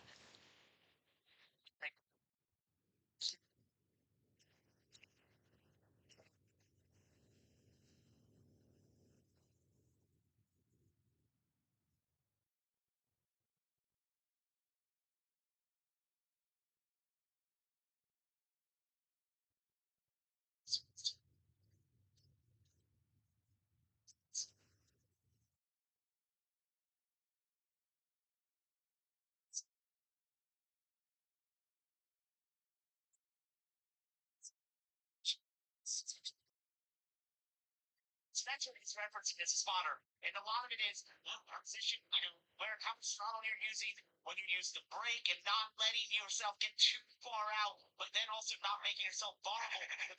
You're running using fine balance. The hardest thing to do leading in Jesse Love's position is to roll out of the throttle.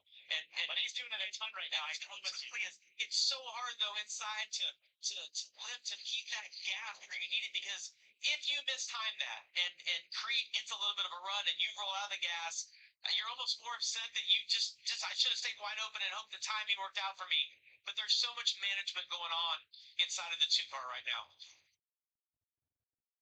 5 drivers inside the top 10 looking for their first career win. The man that won the championship a year ago, winless in 2026, but Love back to the scene where he picked up his first career win 2 years ago, right here in Talladega Superspeedway, going around some really good cars that had penalties to put him a lap down. 8 laps remain in Talladega. Look at Rogers trying to do here. He wanted to block this pack and get Speed leading it. Oh, this could be big if Jesse Love can't get back up in front of it. It's going to shake the whole thing up as Creed is now to his inside. And that was the correct move for me. Yeah, things might get wild now. We'll see if Love is able to tame things out a bit. It's definitely breaking up the pack a little bit. 2 lanes. Oh, that's exactly what Jesse Love does not want to see. 10 in an incredibly vulnerable position. Oh, yeah, look at this. This has done it right here. It's been multiple lanes now because of this. Yeah, this is just here. You see Rob Huggins sideways right there. That's 40 days, sorry. Held on to it. You see who's leading that bottom lane? That is Jim Burton. I thought, as he was sitting there back in 5th, I thought that is the car that could take the risk earliest to try this forward. They're 1-2 on track. They're 1-2 chasing the dash for cash. Love and Creed, 7 to go, and the energy in the lead pack has changed thanks to some lap traffic. Jesse Love still trying to maintain that gap, but he's also going to have his spotter telling him exactly what's happening on the bottom. Is that lane moving forward? Let me looking in his mirror. You can kind of see how fast those cars are coming. They're going to gain a lot through the middle of the corners just because of the distance. But then as you watch, when they exit the corner right here, that bottom lane, it'll fade just a little bit. But if he can just maintain with the third place car at Ryan Sieg there on the outside, when they get down to 1 and 2 again, the distance he'll close up a little bit more, and hopefully in a couple of laps, he can be at least side by side. And if you're Sheldon Creed, you're watching the box. 6 laps to go at Talladega. Big block to the inside for Jesse Love to hold on to the lead on Sheldon Creed, but Creed makes a second move to the outside, and he'll split Love, and Love is in the middle 3 wide with no help. Jeb Burton got down underneath of him with help from, I believe, Ryan Sieg in the 39. Love is still going backwards. For some reason, Dean Thompson in the 26 moved up in front of Jesse Love, but he started going backwards once he made that move as well. It's going to help Love a little bit. Sammy Smith in the 8 car, who's been fast and led a decent amount of laps today, I believe the second most behind Jesse Love. They're nose to tail, so keep an eye on the 2 and the 8 as we're coming up on 5 laps to go this time by. Sheldon Creed got his first career win on a drafting oval at Atlanta earlier this season. The next drafting oval we go to here today at Talladega as he looks for career win number 2. Came also close at Kansas in a late race restart last week to getting a race win. After pit cycling allowed for Taylor Gray to cycle out in front, Sheldon Creed was never able to get back by Taylor Gray, despite closing in on him all the way to the finish. Trying to finish 1 spot higher again here this afternoon. Corey Day up on the inside, also looking for career win number 1. He's all the way up to second, or at least in a battle of which, with Jeb Burton in the 27 car. Nose to nose for second place into the tri-oval. Mostly 2 lanes of traffic. Dean Thompson split up the 3 wide middle again. Not a lot of help. Jeb Burton moves down in front of him. But I think that was more in an effort to side draft Sam Mayer for third to keep from falling backwards as much as what he was falling back.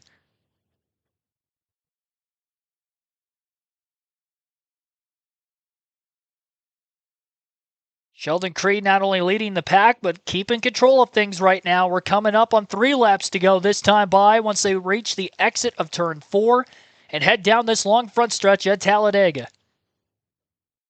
No cautions in stage 2, no cautions in stage 3. In fact, we didn't even have one since the opening lap of the race for a 3-car crash. We stay green now.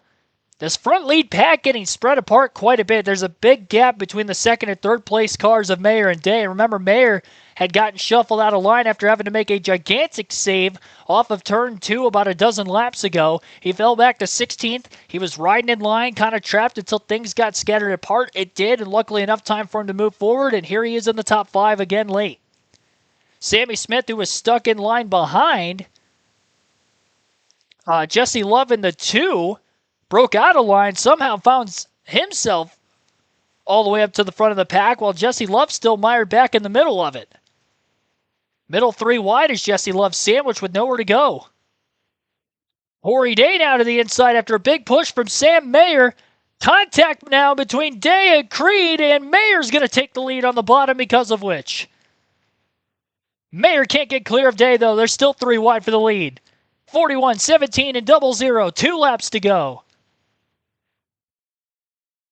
3 by 3 by 3, and even 4 wide at the tail end of the lead pack. The Jesse Love watch, he's still middle of 3 wide, 3 rows out of the lead. Corey Day side drafts the outside car of Sheldon Creed. There's a couple of lappers on the bottom. Maybe Sam Mayer can get a little bit of a pole off of him in that bottom lane. He's also got the 18 of William Sawalich behind him. Sawalich, by the way, not on the lead lap. He is a lap down. It's a Toyota and a Chevy, so there's no manufacturer alliance with it. And here we go. White flag in the air. 1 lap to go at Talladega. This is going to be the finish of the race. Coming to the white, it's Sheldon Creed in the lead. And it has been 3 wide for the better part of more than a lap between the 17, 41, and 00. Creed gets cleared by Corey Day. Day moves up, blocks him. Sam Mayer does not have a lot of help on the bottom. Sawalich, the lap cars, a little bit further back. There are still 3 lap cars on the bottom lane of the racetrack, but nobody able to use them to try to help move forward. Mayer going to go down there trying to do so, but Mayer has contact and he spins to the infield. This time he's not going to save it. He'll slide to the inside wall. Couple cars up against the wall on the outside and crashing in the middle of 3 and 4. Day's got a gigantic lead. All the way down to the bottom. Corey Day able to make a successful block on the other rookie, Brett Cruz, and the caution is out now. And Corey Day is going to get his first career win, and it comes at Talladega. Of all tracks, Corey Day could have gotten his first career win with the driving talent he has. I wouldn't have expected it was here, but it is.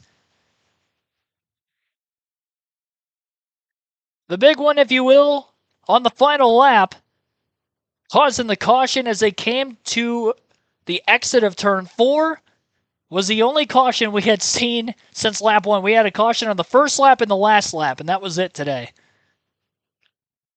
Second place for the second week in a row for Sheldon Creed. I like that, even though Sheldon Creed finally got his first career win earlier in the season, he still finds a way to finish second in close races again. And 2 weeks in a row, it has happened between Kansas and Talladega. What a fast race today, done in less than 2 hours. 1 hour, 58 minutes, and 32 seconds for 300 miles. 2 stage breaks and 2 incidental cautions on lap 1 and lap 113, the final lap. Margin of victory is going to be scored under caution because of the yellow flag ending the race on the final lap. Corey Day, again, your race winner. Sheldon Creed unofficially scored in second, and we'll go through the rest of the unofficial results while we await Day on the front stretch with his victory celebration. Big impact for those in the back of the pack. Jeb Burton's car torn apart. Sam Mayer took a big hit against the inside retaining wall. He's out angrily and walking to take a trip to the infield care center. Harrison Burton also a ton of damage in that crash. Race winner Corey Day, second Sheldon Creed unofficially, again because of the finish under caution. NASCAR is going to have to go back and review through timing and scoring exactly where everybody is at. But unofficially right now, Day first, Creed second, Brent Cruz third, Sammy Smith fourth, Jeremy Clements rounds out the top 5 and fifth, Dean Thompson sixth, Jesse Love seventh, Brandon Jones eighth, Parker Retzlaff ninth, and Austin Green rounds out the top 10. J.J. Yaley in 11th, Blaine Perkins 12th, Austin Hill 13th, Josh Balicki 14th, Brendan Poole 15th, Patrick Emmerling 16th, Mason Maggio in 17th, 18th was Kyle Sieg, Joey Gase 19th, and Garrett Smithley in 20th. Ryan Sieg 21st, Carson Kvapil 22nd, Justin Allgaier 23rd, Sam Mayer 24th. Another poor finish after that crash on the last lap. He was in the top 3 before then. Jeb Burton in 25th, Harrison Burton 26th. Those 3 cars got the most of the damage, did not make it back to the checker. They were the last to finish on the lead lap. First car lap down was LeVar Scott 27th, then William Sawalich in 28th, Taylor Gray 29th, Raja Crew 30th, Anthony Alfredo in 31st, 32nd Tyler Ankrum, Natalie Decker 33rd, Dawson Cramp 34th, Josh Williams 35th, Ryan Ellis 36th, Patrick Starpoli 37th, and David Starr rounds out our 38-car field. Only one DNF up until that final lap as well, where Burton, Jeb, and Harrison, and then Sam Mayer were unable to make it all the way back to the checker. 38 leading changes, 4 cautions, regulation length finishes under both the ARCA and O'Reilly races this weekend under regulation finishes, despite the green-white checker in one and the final lap crash in the other. 300 miles, 113 laps. 14 laps of yellow, that was it. Fast race today, again, less than 2 hours. 1 hour, 58 minutes, and 32 seconds unofficially. Here's your race winner, Corey Day, on the front stretch at Talladega. Unless they wait to interview him in Victory Lane.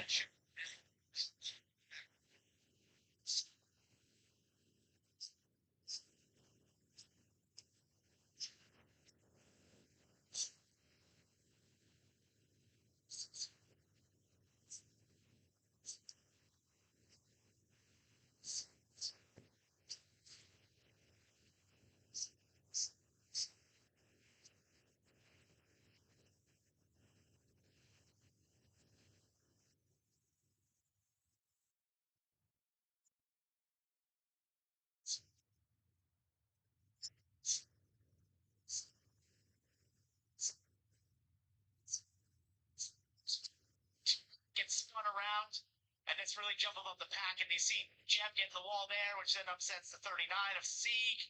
And they all start turning into each other. And Harrison Burton with a hard hit in the outside wall was having a great day for him. Great day from the third row all the way down to the bottom to get back in front of Brent Cruz, who, I don't know, we've given enough love to him. Didn't really talk about him all day long, but again, top 5 finish for the 19. I'll tell you what. Key to success. Stay quiet all day in the draft. Finish top 5. Story. That'll work out. And that's 3 top 5s in a row for Brent Cruz. Gosh, it looked to me like Creed, Burton are all in such good positions here, and then just chaos as it breaks out. You stay on Sam Mayer right here. It's a massive hit on that inside wall. You see, misses that first, and then the dirt. And all those pushes, we didn't see this all day. And the reason being is you had such a clean race. But when you get down this final lap, you take every run and you don't check up and you just the boards in for if you're in front of those folks, you take every pot and hope it works out because you're not even going to be a factor. And if you do get the magical push or take the magical run, it can lead to being a victory lane. Look at that run Sammy Smith had on the bottom, helping Brent Cruz. Harrison Burton, will sit back to Big hit. off the ground. That's a huge, almost flush hit at the outside wall. Big hit. Next car is straight. This would be a great Had it the outside wall a little bit bogging down. The separation of success and failure in Talladega Super Speedway is just razor thin, and the frustration. You had a chance, and Mayer thought it was taken away. Had the big slide coming off the corner, but he continued to fight back and was in position at the white flag, but unfortunately doesn't get the payoff. Second time he's been heartbroken here. On the final lap was second to Allmendinger in 2022. We've talked about that. All right, Corey Day's made his way to victory lane. You'll be hearing from him shortly. Moment for this kid who had the top 10 streak going and was in position to do it again last week in Kansas, but had those problems in the final stage. Nearly got back to the top 10, finished 12th. Comes here today, someone we didn't anticipate getting it done. He admitted after it was over, I didn't think my first career victory would come this way. But Corey Day managed the afternoon quite well. In it at the end, and when the caution came out, he was the man in charge, and he gets his first checkered flag in the O'Reilly Auto Parts Series. He's been very impressive. Oh, yeah. The top 10 streak was really impressive. His speed at a variety of different tracks, whether it's the mile and a half to short tracks, the road course, he just doesn't have many weaknesses in that sense. Obviously, it was a little aggressive early in the season, but has absolutely cleaned that up. And now, with this first win out of the way, watch out the rest of the competitors. I was so excited when Hendrick Motorsports announced they were going full-time in the O'Reilly Auto Parts Series. Part-time the last couple of years, putting Cup drivers in the car.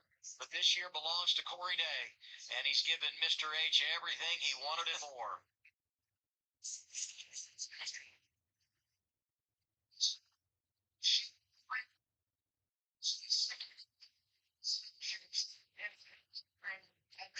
What a cool victory lane. Surrounded by fans. Here's Kim Canoe.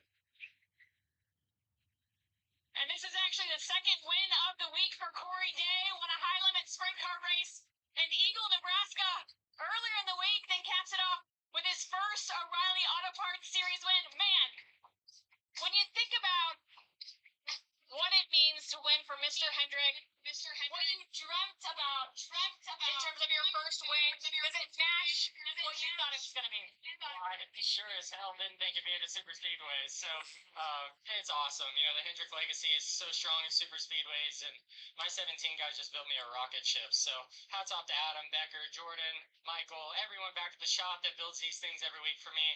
I feel like we've been close, had a good day at Rockingham, and had a couple other good days, and just didn't finish it off. So it's super cool. All right, walk me through those last couple of laps. You were 3 wide at one point. Lots of stuff was going on. What were you thinking? Yeah, I thought when I got shucked in the middle there with 5 to go, whatever it was, that was it, and I was going to drop. And I had help. I don't know who it was, but thank you, whoever it was. But Yeah, just so cool. I mean, like I said, I did not think it would come at a super speedway. So, yeah, it's awesome. Thank you, Mr. Hendricks, so much for believing in a sprint car kid from California that never ran a pavement car in his life before 2 years ago. So, yeah, thank you, Mr. H. Jeff Andrews, my biggest supporter. Jeff Gordon, just everyone that believes in me. It's so much fun. You already had a start to the season. You top it off with a win in the first third of 2026. What kind of statement is this about what the 17 is capable of in this year? Yeah, honestly, I think it's more capable than I am for sure. So glad to just be, proven that it's as good as it is. And like I said, just thanks to all my 17 guys. They bust their butts every week and do such a great job bringing me fast cars to the track. So thank you, HendrickCars.com, Chevrolet, just everyone on the 17 and with Hendrick Motorsports that believes in me. It's a lot of fun. Congrats. Thank you. Corey Day, a winner in the NASCAR O'Reilly Auto Parts Series. Unbelievable. First career win for a third driver this season. Two of them 19-year-olds, Corey Day and earlier in the year, William Sawalich. The young crop is not only getting younger, but are they getting better? I mean, they're winning races all of a sudden. And Corey Day, solid race win today. He was moving up in points pretty consistently leading up into this race. Is very high probability he might move into second in the standings behind Justin Allgaier. He's going to be about a race or two of points behind Allgaier, but up to second. What a season for the rookie Corey Day. He just gets better and better each week, and now his first career victory. Thanks for everybody tuning in. We'll be live tomorrow at 2:30 p.m. Eastern for our next live commentary stream. It'll be Talladega Superspeedway for the NASCAR Cup Series, and I will hope to see you for that and much more throughout the course of the season. Subscribe if you're new. We are live for all of the O'Reilly Cup and truck races all season long. Hopefully you enjoyed today's doubleheader. We did do the ARCA race earlier. Qualifying rained out for the Cup Series. Tyler Reddick will be on the pole for the Jack Links 500 tomorrow. So hope to see that. Can Reddick go for number 6 in just the 10th race of the year? See you guys next time. Have a good rest of your Saturday night. Stay safe, everybody.